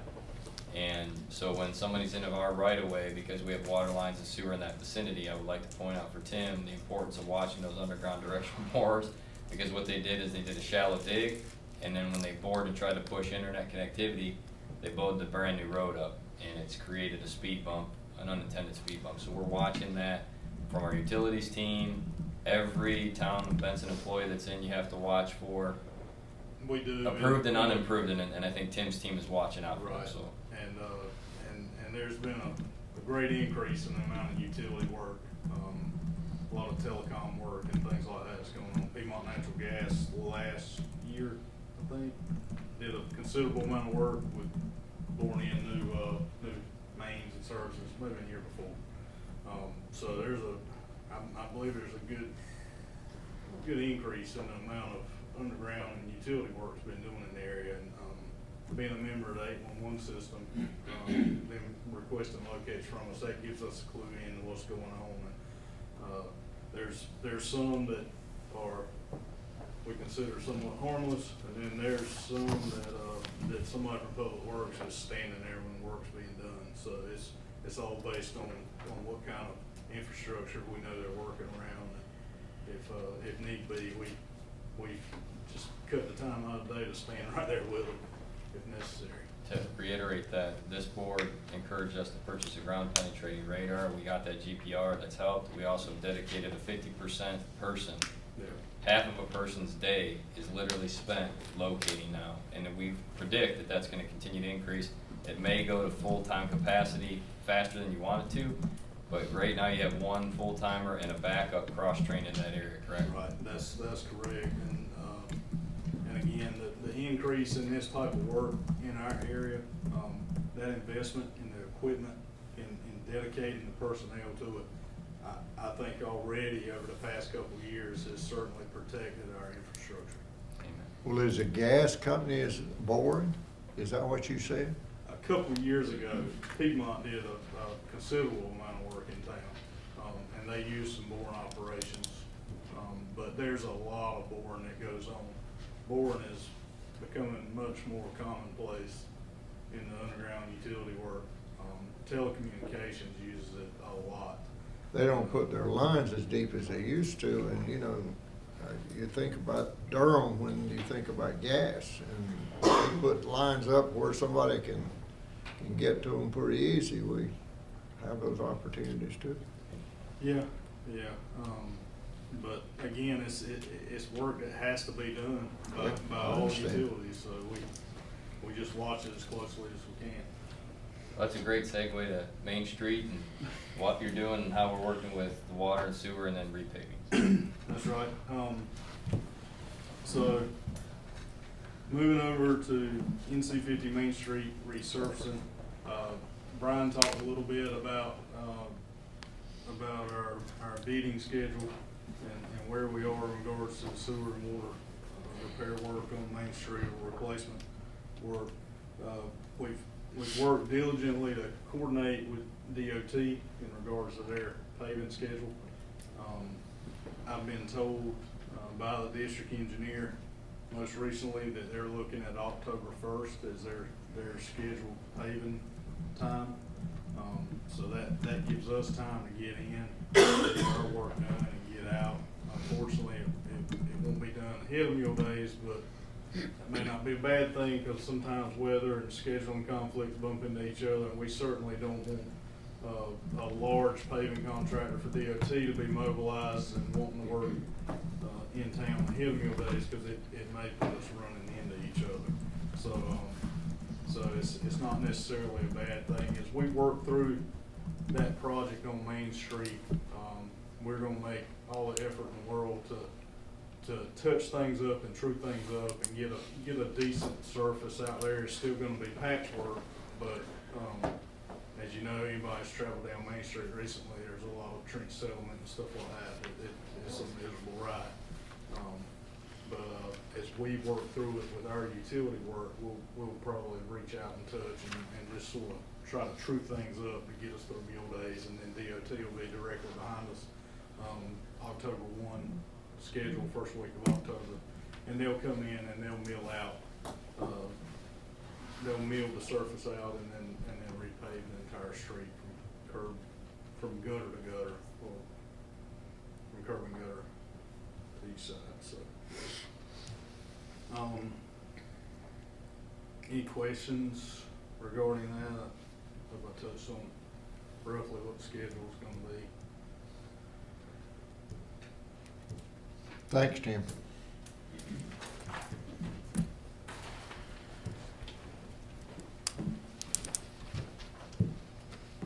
Now, we're at the point in the list where we can consider approval of the fiscal year 2019-2020 budget. What's the wishes of the board? I make a motion that we wait until the 30th. Okay. Any other discussion? All in favor, say aye. Opposed, no. Purchase orders over $10,000, Matt. Yes, sir, thank you. We have a FEMA request of $19,258 in relation to the grit collection chamber at the wastewater treatment plant. And then secondly tonight is a failed HVAC unit at the Benson Civic Center's multi-purpose room. 3 bids were secured. Lowest and best is $10,000 for the Main Street HVAC Heating and Cooling Company located at the old Ford Place. If the board sees fit, I'd ask that you would approve both of those purchases as they exceed managerial authority. You can either do them individually or as a collective, but we would need to move forward with both of those. Make the motion, we move forward with both of those. There you go. All in favor, say aye. Opposed, no. Thank you. Downtown Development Grants. Tyler. Mr. Douglas. All right, this is our development toolbox. It's Gypsy's Attic, Kristen Moore and Matthew Wilkinson, brand new business. And they qualify for 4 grants, which they've applied for. Rental assistance grants, which is 25% of the rental price for a period of 12 months, not to exceed $300 per month. Public utility grant, 25% of each month's utility bill, for a period of 1 year. Marketing assistance, which is additional signage, a matching grant for additional signage, and a marketing plan and implementation. That's a total of $1,350. And then the new business startup grant, very similar.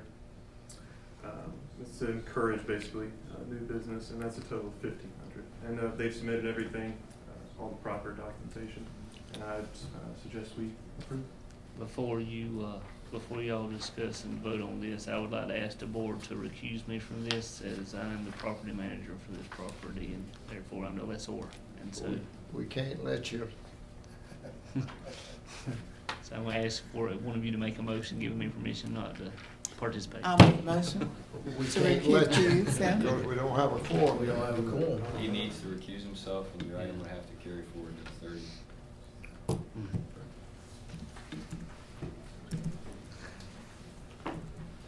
Okay with that. Somebody make a motion. Make a motion to the 30th. Make a motion to move it to the May 30th meeting.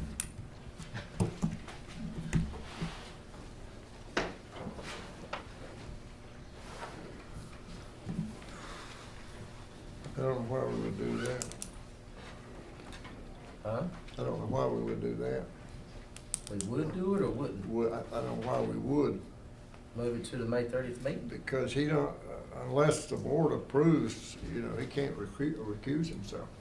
No, what I'm recommending the board consider is you've had a request from your peer to be recused due to financial gain of a situation, which I think would take you down to 3. He could either, if you recuse himself, I think Ike's looking it up, if they vote in the affirmative, he would carry forward. Would you or would you not have quorum with 4 people and a recused vote with the financial interest? It's just the safe to safer move to thing to 30. do, I think you've already passed it now, but I think the safer thing to do is probably to do what you did. It's a relatively simple thing to be considered. It won't take up much time. You've got a quorum, you've got a valid meeting. Lord knows you've done a lot of business tonight, so you know you've had a valid meeting the whole time with the number that you've had. I think there's an argument to be made that you've got a quorum, and then even if you miss one of you, you still have a number that can properly vote, but something relatively minor like that, and we'll be brief next meeting. The safer thing's probably to do is to push it off, because the other side of that is with missing any one of your member here, your number here, with the exception of the mayor, you don't have a quorum under your charter. Your charter requires a majority of the board, which is 4. So if it's questionable, I think it's, and you've already passed that, I think you just did, so that's probably the best thing to do. What do you mean we've already passed? I made a motion to move the meeting. Motion to table. Well, I thought one of y'all made a motion to table it. Dean did it.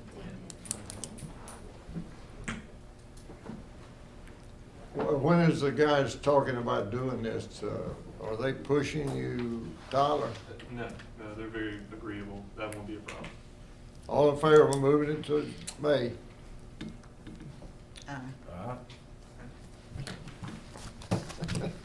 I couldn't hear. Okay. And Mayor, on item K, before you advance, I'd like to let you know that we did multiple awards previously setting precedents, and I think the conversation came up to make it reimbursable after a period of time. So Salvage Dairyland was a recipient. I'd be hard pressed to encourage the board to outlay this kind of cash to an upstart without making it where they would have to go forward and be reimbursable. So you may want to take that into consideration as a team on the 30th of May. I think the public utility grant is reimbursable after 2 years if you break it. We had an established process, I think, and I would ask that you seriously, you look at that, try to reflect it. If I'm not mistaken, we enacted the grant after the 2nd year, so that they did not receive funds the first 12 months, but received all of their funds the second 12 months. We established the process for Salvage Dairyland. I'd ask that we just brush up on that and be prepared for that comment. Fire inspection compliance. Are you E.G. Burr? Yeah, we're just saying his name. He was gonna be here, he had a family commitment that he had to attend tonight. So, he was prepared for this. Give you just a quick, history on compliance engine in the inspection world, with him doing his job around town. They run into a lot of issues, and we work with everybody, we're not hard to get along with at all. Some of the businesses you go to once every 3 years, in that time frame, when you go to them now, they fix everything, and then when you go back 3 years later, you know, they hadn't. A lot of things you have to do is annual inspections on sprinkler alarm systems and fire alarm systems, and they don't do that till you go back 3 years later. So this compliance engine, the 2018 Fire Code has given the authority to the jurisdictions to come up with somebody that would keep these records and send out notices, and then give us the what's going on, what needs to be done. So they would send us email, electronic emails saying that ABC business on Fall Street, their fire alarm needs inspecting, as long as they have been registered, and that would be some education on our part to get to everybody, send them all letters saying that you need to register with whatever company you choose. Any company that's into the business can go to the compliance engine and sign up for it, but it's just more of a way to be accountable for it. How much it cost? It don't cost us anything, don't cost the town anything. It's $12 to $15 per, say, inspection. So, and just use parish fire and safety, for example, what they're here now. They may, if they go and do a hood system, inspect the hood system, and then they wanna turn it into this company, and then this company's gonna say, hey, you know, everything's good there. But they may choose to pass that $12, $15 charge on to the business, or they may choose not to. We find about 50-50 the way with the research that we've done so far, because if something comes up and they need to go back and repair something, most likely that business is gonna get them to go do it, so that's kind of keeps everybody in the loop. So this is an elective thing, it's not something that's required. Well, like I say, with the new fire code, it does give us the ability to require it, if you will. And it's gonna help us out keeping records of what's been done, what hasn't been done, what needs to be done, what needs some attention.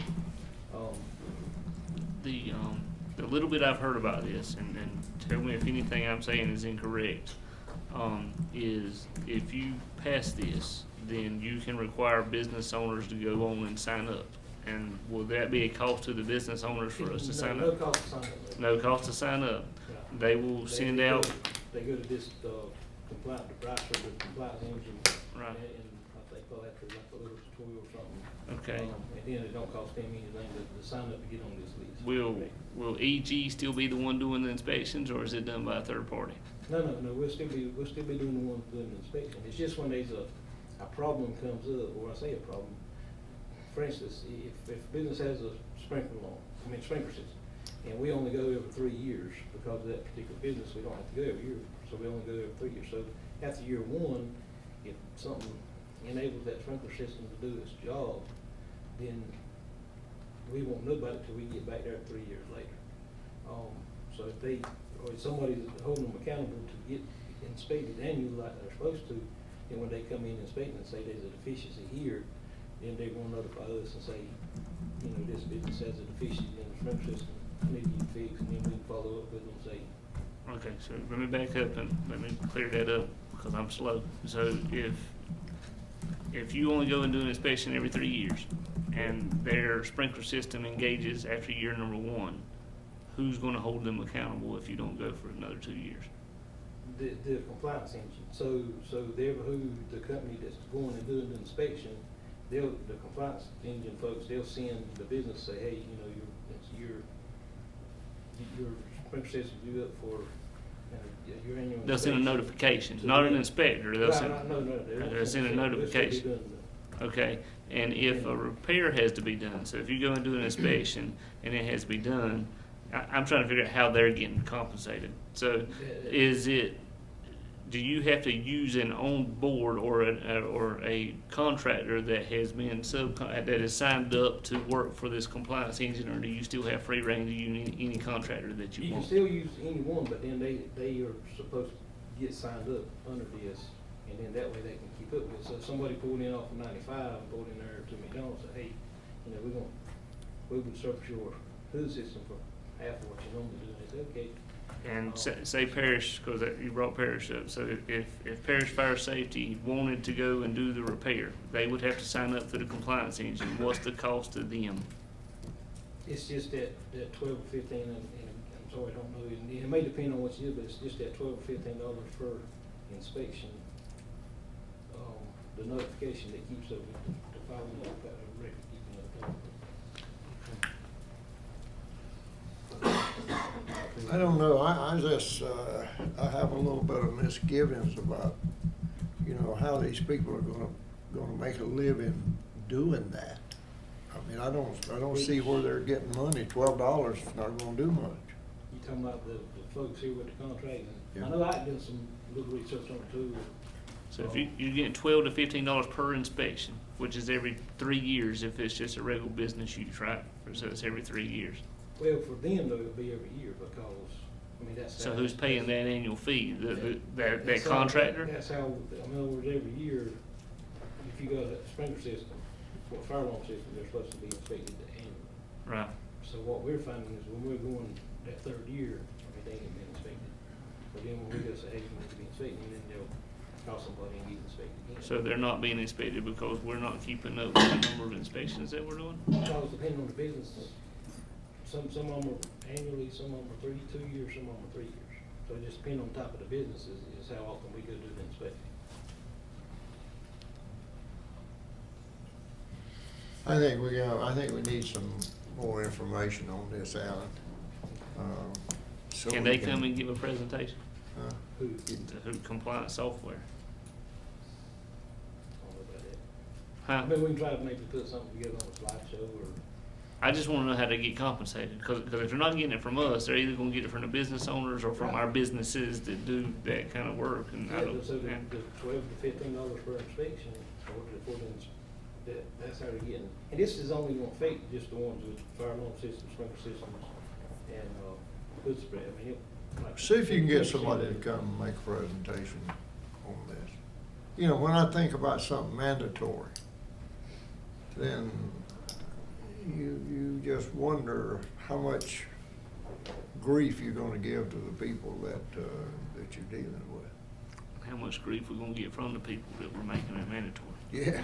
and again, I'd say from what we can gather, the actual company, may pass it on to the folks or they may not. But what other municipalities are using this, do we know?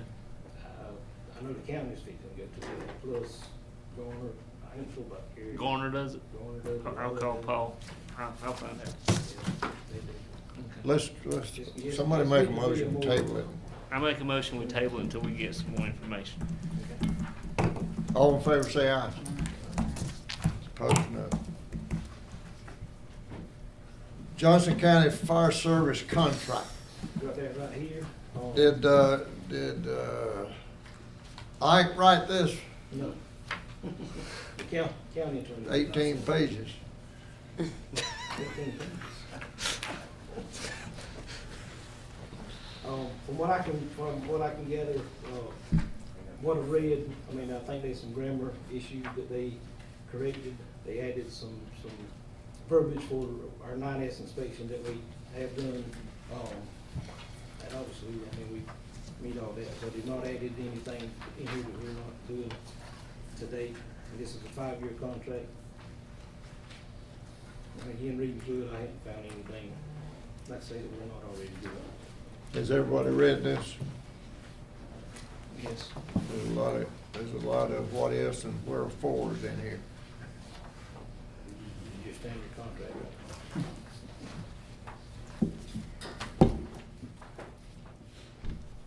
I'll entertain a motion to deal with it.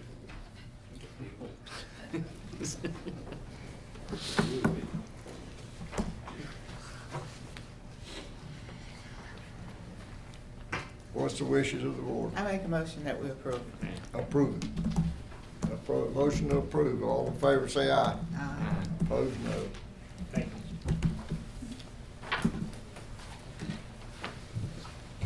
you. I wrote this one. That's out. No way.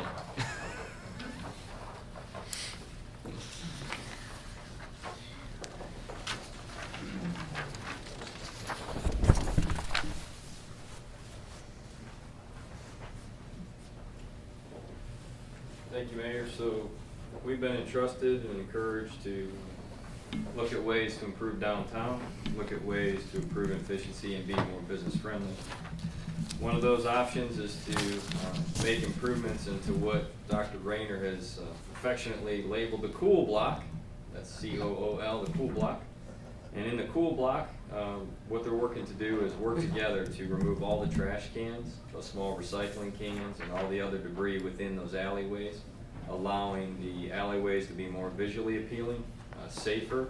And Chief Johnson is encouraging us to help Cornerstone Restaurant to move their trash dumpster out of the alleyway, which is blocking us from making safe ingress egress through the alleyway behind the new restaurant.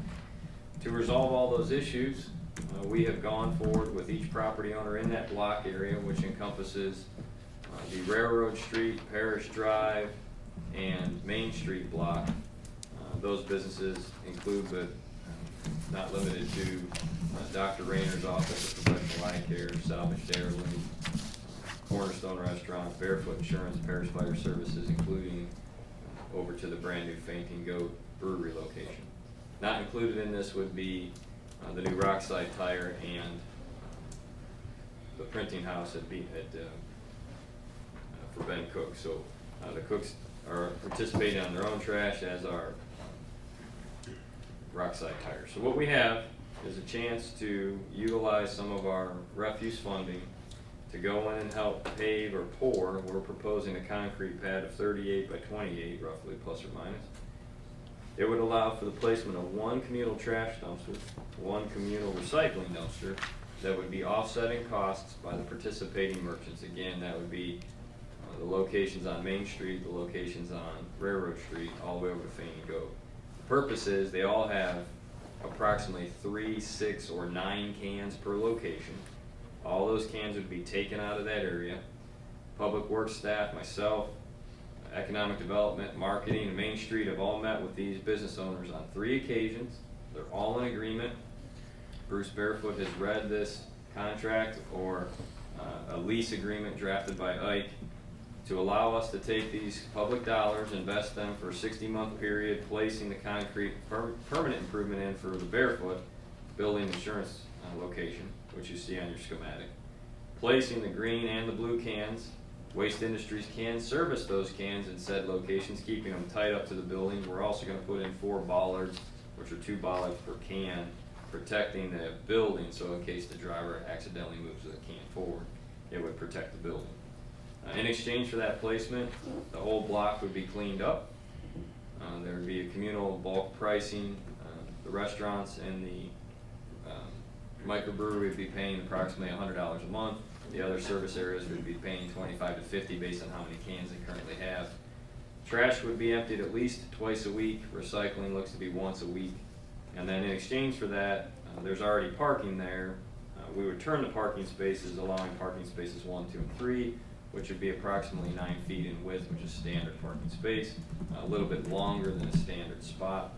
This is the proposed drawing, but before we can invest any public dollars into that, we wanted to have it in an open public meeting, let you know where the monies are coming from, how those funds would be dispersed, and it would be under our contract with our bulk, or our standby contract for concrete installation. And if this is approved tonight, we could execute.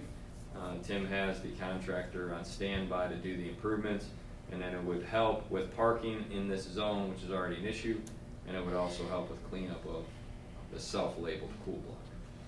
This is a concept that the board had wanted us to try in other areas. This is the first time we've got all the stakeholders on the same page willing to do it. We'd ask for your concurrence here tonight so we can move forward as early as tomorrow with contract execution with Bruce. So these businesses are having to pay for the dumpsters? Yes, sir, they currently pay, but as you know, we have 95-gallon cans, and when you go up and down the alley, Salvage Dairylands, for example, may have 2 or 3 trash cans and 2 or 3 recycling cans, and they're littering the alleyway. And their frequency of need exceeds that, but there's nowhere for them to place a dumpster. As would the restaurant, which we saw when it converted into the restaurant, they have to have a dumpster, there's no place for them to place it. We're resolving 3 or 4 issues with a communal opportunity and trying to set a new precedent for businesses to work together, improving aesthetics, convenience, and controlling costs. I think that's great. I make the motion we approve, and I hope you go to other blocks. It could help.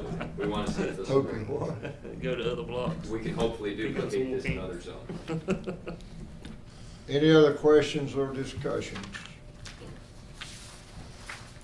All in favor say aye. Aye. Opposed, no. Thank you.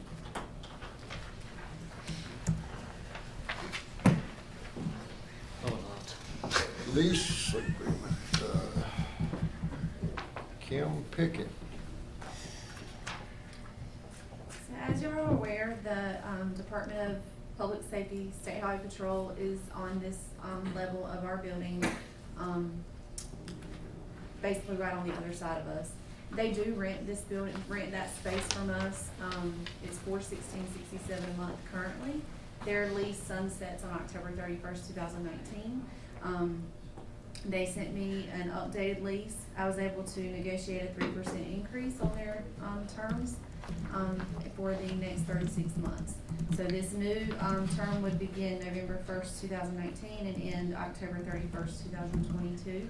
They're excellent tenants. They pay their rent every month on time, like clockwork. It's drafted into our bank account. We don't have any issues from them. So. Looks good. Anybody have any questions? Somebody make a I motion. make a motion that we approve it. Any other discussions? All in favor say aye. Aye. Opposed, no. Thank you. Tim? Mayor, I think we're gonna tag team this one, if that's okay. Tim and I had a are, nice PowerPoint. yeah, so I don't wanna hijack it from him, I'll Yeah. just stand back. death by PowerPoint tonight. This is part and parcel of that other conversation that we're working on to clean up the blocks and areas. Tim can jump in here and kick me under the podium if we speak about anything incorrectly. So we want to talk tonight about this is the Railroad Street area, the restriping, and opportunity for one more request here. So public info will be shared immediately following this meeting tonight. We wanted to update this board before we did anything. And so we have media team on standby for as early as tomorrow. But Tim has lined up an opportunity to reseal and stripe the Railroad Street blocks, which we'll show you here shortly. Contractors sitting on go, weather permitting, for Sunday, May 19th.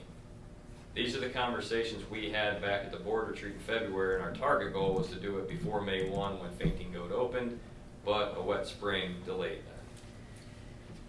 So Southwest Railroad Street, this is a reminder, the board has already voted to make Southwest Railroad a one-way street, which it currently is, but we will be changing the traffic flow, which will now come from Main Street towards Parish Drive. So we're reversing the flow. Public Works already gone in, they've ground off the stripes, and they are set and ready with signage to redirect that. So parking spaces are going to be widened, because right now, unless you're in a U-Bahn, you can't fit in those parking spaces. So we're going to widen them out, standard width, redirect them, so your traffic will now flow from Main Street down Southwest Railroad, and it will exit onto Parish Drive, which is what 50% of the people are doing anyway, specifically when they're new attendees to the restaurant. So you have a lot of cross-traffic issues. Here's what our request is tonight. You have an option here with Northeast Railroad, which is currently a two-way street. And we as a staff, when we did the parking study, we talked about this. We don't know why it was two-way. It's your most narrow of those four runs that run parallel to railroad. Our suggestion is, a recommendation, that you would make this one-way only again and make it one way from Main Street to Church. Because right now you have two patterns and you have people parking on the street. In addition to that, we noticed that if you travel on the right, there's also a mail drop box, which you would have to inadvertently either put your mail out the passenger side or come the wrong way up the street to put it out your driver's side. So we claim to be geniuses at this point and thought, ha-ha, what if we moved that to the other side of the road? We even teed up our federal representative in the event that we ran into opposition at the USPS, but we did not. Our postmaster thought, brilliant suggestion. He called us back, left a message and said, if your board wants to do that, we'll be happy to move your postal drop box over to where the library currently has the library drop boxes, and that would be a convenient service for residents to drop their postal mail right there if you're off Main Street. So if you would want to consider this, it would encourage traffic off of Main. Here's our fancy diagram. Everybody can applaud now for the media team, because we're going in a different direction. We thought that was kind of catchy.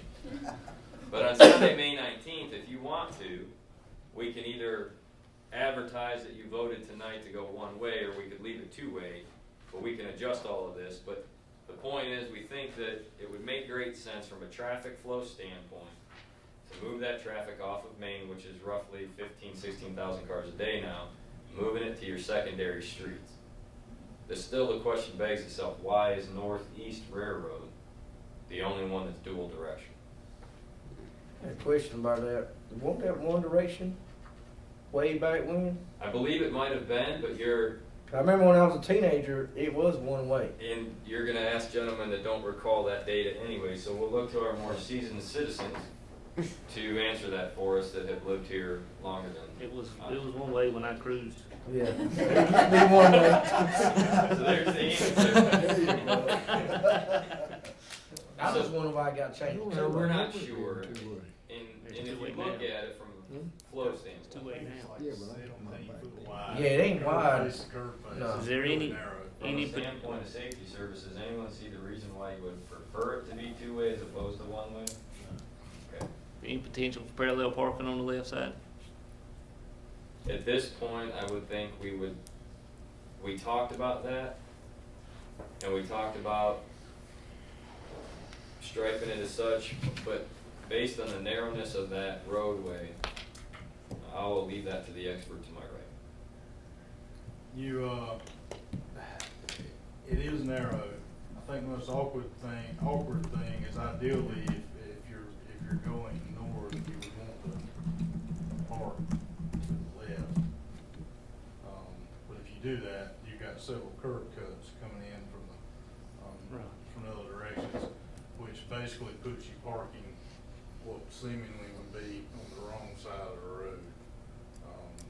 Because you've got a long curb section adjacent to the railroad, running parallel to the railroad, but then you'd be parking along that curb and getting out and walking in the grass at the right along the railroad. So I don't know, it'd be really nice to gain those spaces. But then you're talking about people getting out of their car, not on any type of hard or paved surface, directly into the grass adjacent to the railroad. I don't.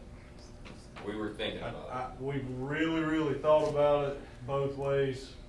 Those spaces you gain would be great, but I just don't think we've got the right situation to accommodate the parking.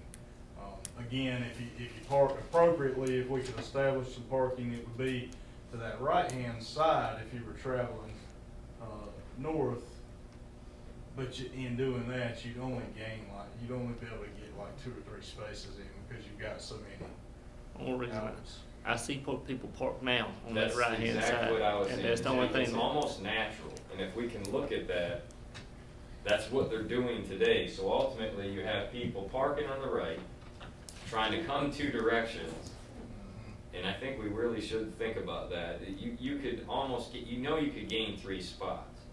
Now, I would go as far as to say if I own the barber shop, or at this point, you can get juice and things there next door, right?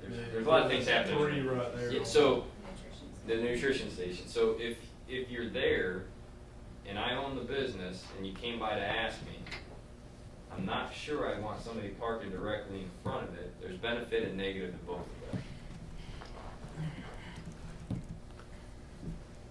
So here's a theory I'll throw out to you.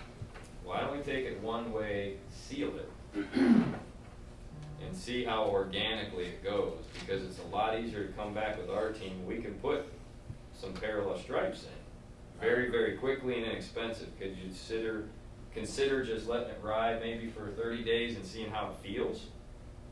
Because I would like to see us figure that out if possible, but you don't want to do anything that would be detrimental to those storefronts. But people are doing it right now. Has anybody approached them about the redirection? Not at this point. We surveyed everybody on the other side, and we are backed up against the schedule. I did not go door to door, no sir, I'll be direct with you, but I don't believe you're gonna have a lot of concern about making their traffic flow and their businesses a safer environment. Now, I'm gonna go out on a limb and tell you, I still think people are gonna come on Church Street backwards up it to get in the ABC store. Are those parking spaces diagonal toward Church Street? There's a lot happening there, but the reality is, on that end of the street isn't the issue. The issue is the Main Street side of it. So if they're accessing a parking lot, I don't see that as much of a major concern, as much as you're getting them, you're gonna have head-on issues, and then you got pedestrian issues. And we were literally standing there measuring it, and we were joking about the mail drop box. We're like, how would you even access all this? There's a lot of activity right here. I think getting it sealed, sort of seeing what traffic does, and, I mean, you could utilize some striping and some reflective delineators and things like that. We could, there's a lot of different options to help control traffic flow if we've got an issue with people coming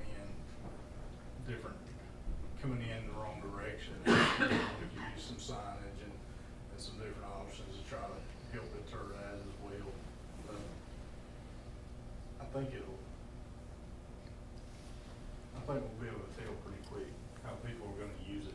I'm just gonna ask you, what's your initial response or your flavor? We know we're getting to the 10 o'clock hour, you've had a hefty agenda.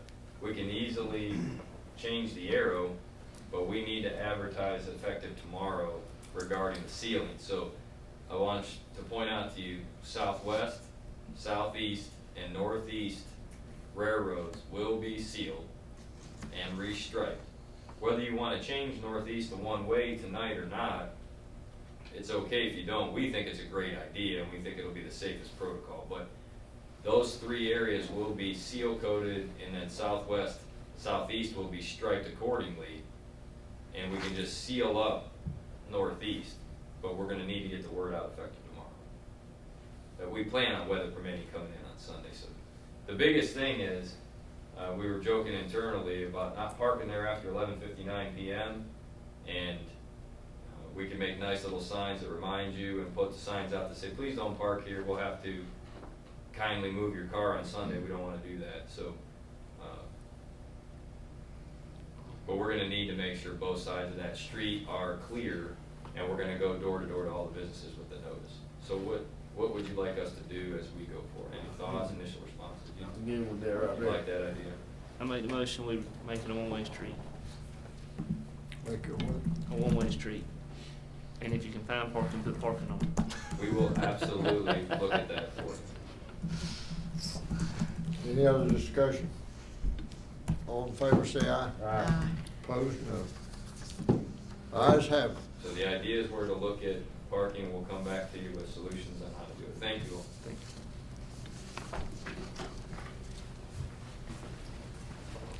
The roundabout.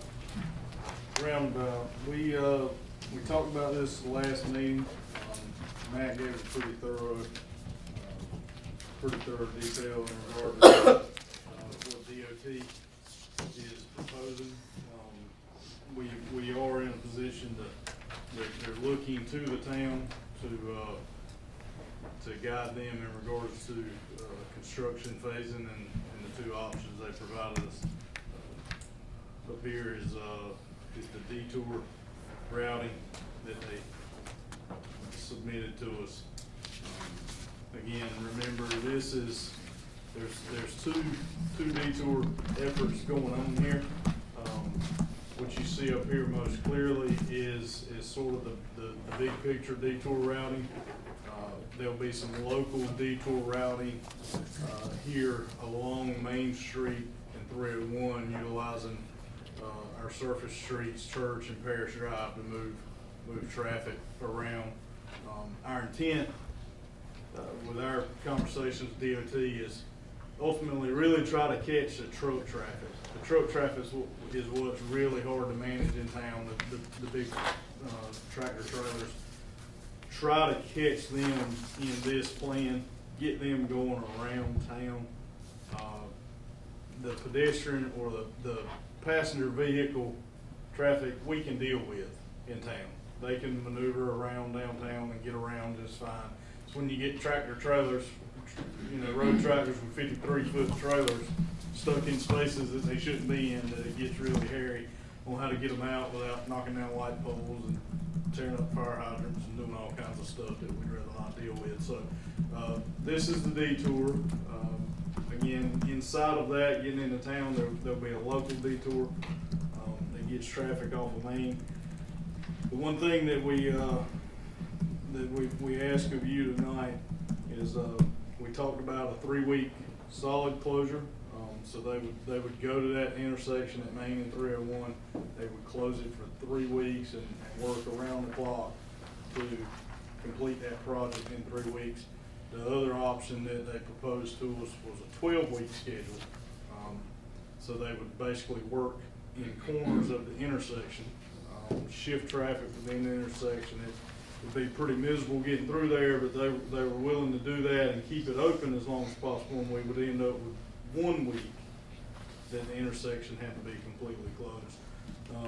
We talked about it at a staff level. I think just biting it off and dealing with it in that short time frame is probably the better option for us, and not stretching it out over a 3-week period that impacts a lot of activities in the town, in the community. But ultimately, we'd like, I guess we've got to send something back to DOT, right, Matt? Something from the board or from the... I just think that's best management practice, so this board is fully aware of what we're doing, and that's completely up to y'all. I make a motion, we do the 3-week closure, get them in, get them out. 3 weeks. 3-week continuous closure. It's less confusing too, and then you don't wonder if it's closed or not. That's a safety. So it's 3-week total closure. Is there any discussion? All in favor, say aye. Aye. Opposed, no. Town manager's report. Thank you, Mayor. In addition to all the meetings and dates and times you have listed under item A and item B and item C, I would like to point out for the board that today Robbie Hood came in. We were able to execute his signature on his encroachment agreement for his stormwater pipe at no cost to the town, so we have that on file. I believe the mayor may or may not have signed it. We'll be executing, so we have all of that, and we'll be filing that. So we consider that a successful afternoon. We are headed to the Recon show. We will leave Sunday. Our goals are to elevate all available properties, including Hampton Inn's out parcels A and B for both quick service and full service. The available site at, which would I guess most recently been La Tienda the last time. What was it called? Las Palmas. Las Palmas the last time, and it would be the site outside of the new Crossroads Church, former Smithfield Chicken and Barbecue. We'll elevate all of those, as well as there are some opportunities. The old H.P. Lee building may be a site for us. We met with Farron Deer yesterday, and you have still the vacant Pizza Hut structure and any other available green space sites that would host or entertain full or convenience service restaurants and services such as that. In addition, there'll be hoteliers there, so we can also market the opportunity or need for a second and or third hotel site. So that's all next week. And then on Wednesday the 23rd, or Wednesday the 22nd, Thursday the 23rd, I'll be at my final Board of Directors strategic planning meeting for electricities in Raleigh, and then we'll be transferring duties to Mr. Nelson, I believe, on the 23rd. Is there anything else the board would need of me in this final 7 to 10 day period, how I can help you, or transitioning? I guess I could ask Mr. Nelson, is there anything we can do for him? Or if he has anything to add, I guess, to it. It'll be our co-report tonight, where we stand from the town's perspective. May I ask you a question? Sure, sir. Are we gonna have the opportunity, or do you think there's opportunity there? I know that obviously you'll be coming off the electricity's board for us to continue to preserve representation from this area there? No, I'm an elected position, so we don't have the opportunity to appoint. The elected board from the state will appoint my replacement, and I'll be tendering my resignation on Thursday the 23rd. Okay. Great question. I asked the same if we could have somebody from our jurisdiction be appointed. You may want to politic that, as Kathy's left, but you may want to reach out to Roy Jones on that. I already have. We need somebody from down here.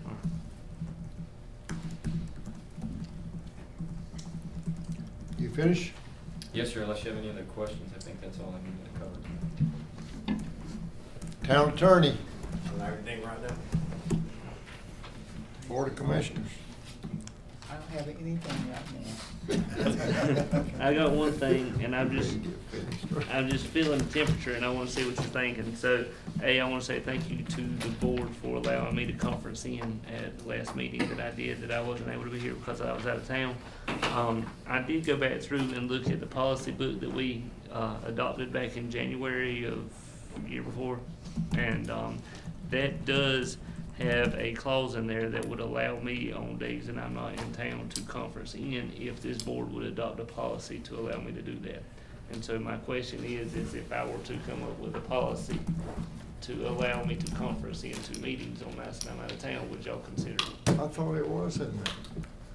It had, right now, you have to make a motion and make approval for me to do that. Individually, every time. If we come up with a town policy that attaches to that book, then we will not have to do that, and we can be set up where I can Skype in. The reason that was done that way, and Trey Allen, I had asked a question originally, he said the reason they did that is you're not supposed to vote over the telephone. And they made it a general rule that you could change yourself. Right. Individual municipalities, but you still can't vote on the phone. That's not true. I was gonna say. That's not true.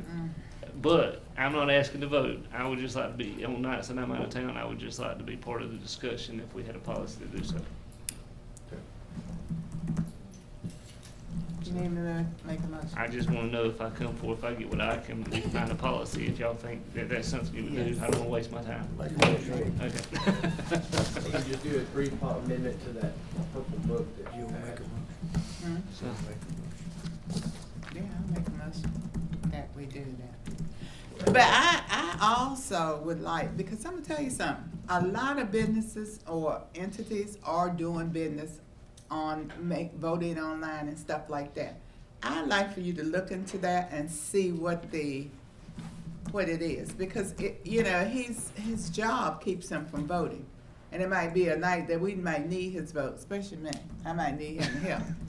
And I want you to check that out for me. And let I'll me know. do that. I will say that the research I did in it just recently, number one, I reported that back to the board, and I told William, the board will have to approve it on a case-by-case basis unless you have a policy. And so having a policy standing is gonna keep you having to do that all the time. As far as voting, no one will tell you definitively, you can absolutely not do that. The risk is gonna be if you get challenged on something, whether that was a valid vote, was that actually Commissioner so-and-so on the phone and stuff like that. I don't know of a case I've asked. Get the town book down and look at it.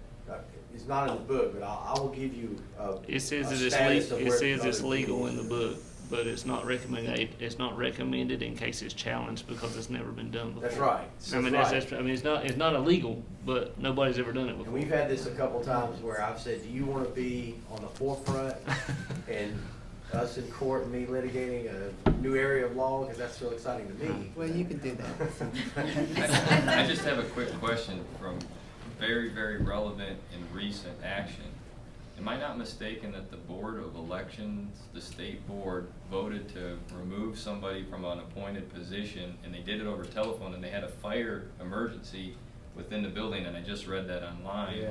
So, state level teams are meeting Oh, yeah. via telephone. That's and not taking it- what happened. What happened was that the guy that's or the person that's in charge, the state, called her and told her she didn't have a job. But what I'm pointing out is they had a meeting this week. They had a meeting this week. It was over telephone. They voted over phone, and it was even with staff standing by as the fire alarm was going off, is how it was reported. So I'm just asking you, if as you all deal with that, I think there's some groups already doing it. There are, and I'll report back to you sort of the status of who's doing what and where the potential liabilities are. But the safe position is, don't do the voting because you could get challenged, but that's not to say that you would, and I think that's where it's going. So if you'd rather have a court case you could cite to and say, well, here you go, here's what court said you can do it, but I'll report back on that. But we could go ahead and vote to if the board wanted to, vote for him to call in when he can't be here. we've got, Well, it does not the way the go to book him. says, the way the book says is we've got to have a written policy in place. And so I would say if you'll give me till the next meeting, I think we could come up with that written policy and then we could vote on it then. I just wanted to see what your temperature. Safer way of doing it. Yeah. Sure. So, thank y'all, I'm done. Anything, Wayne? No. Dean?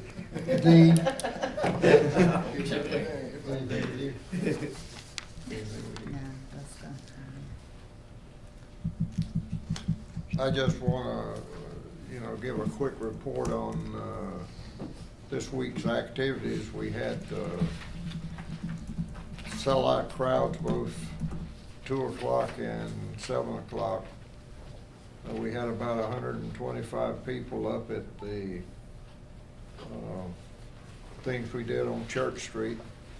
We had one, guy that's from Indianapolis that flew his plane down here just for Friday night, and he flew back after. We had a lot of people out of state here, and we live streamed the 2 concerts, and we got a lot of good comments about that. So it was all worthwhile, and I'm glad it's over with.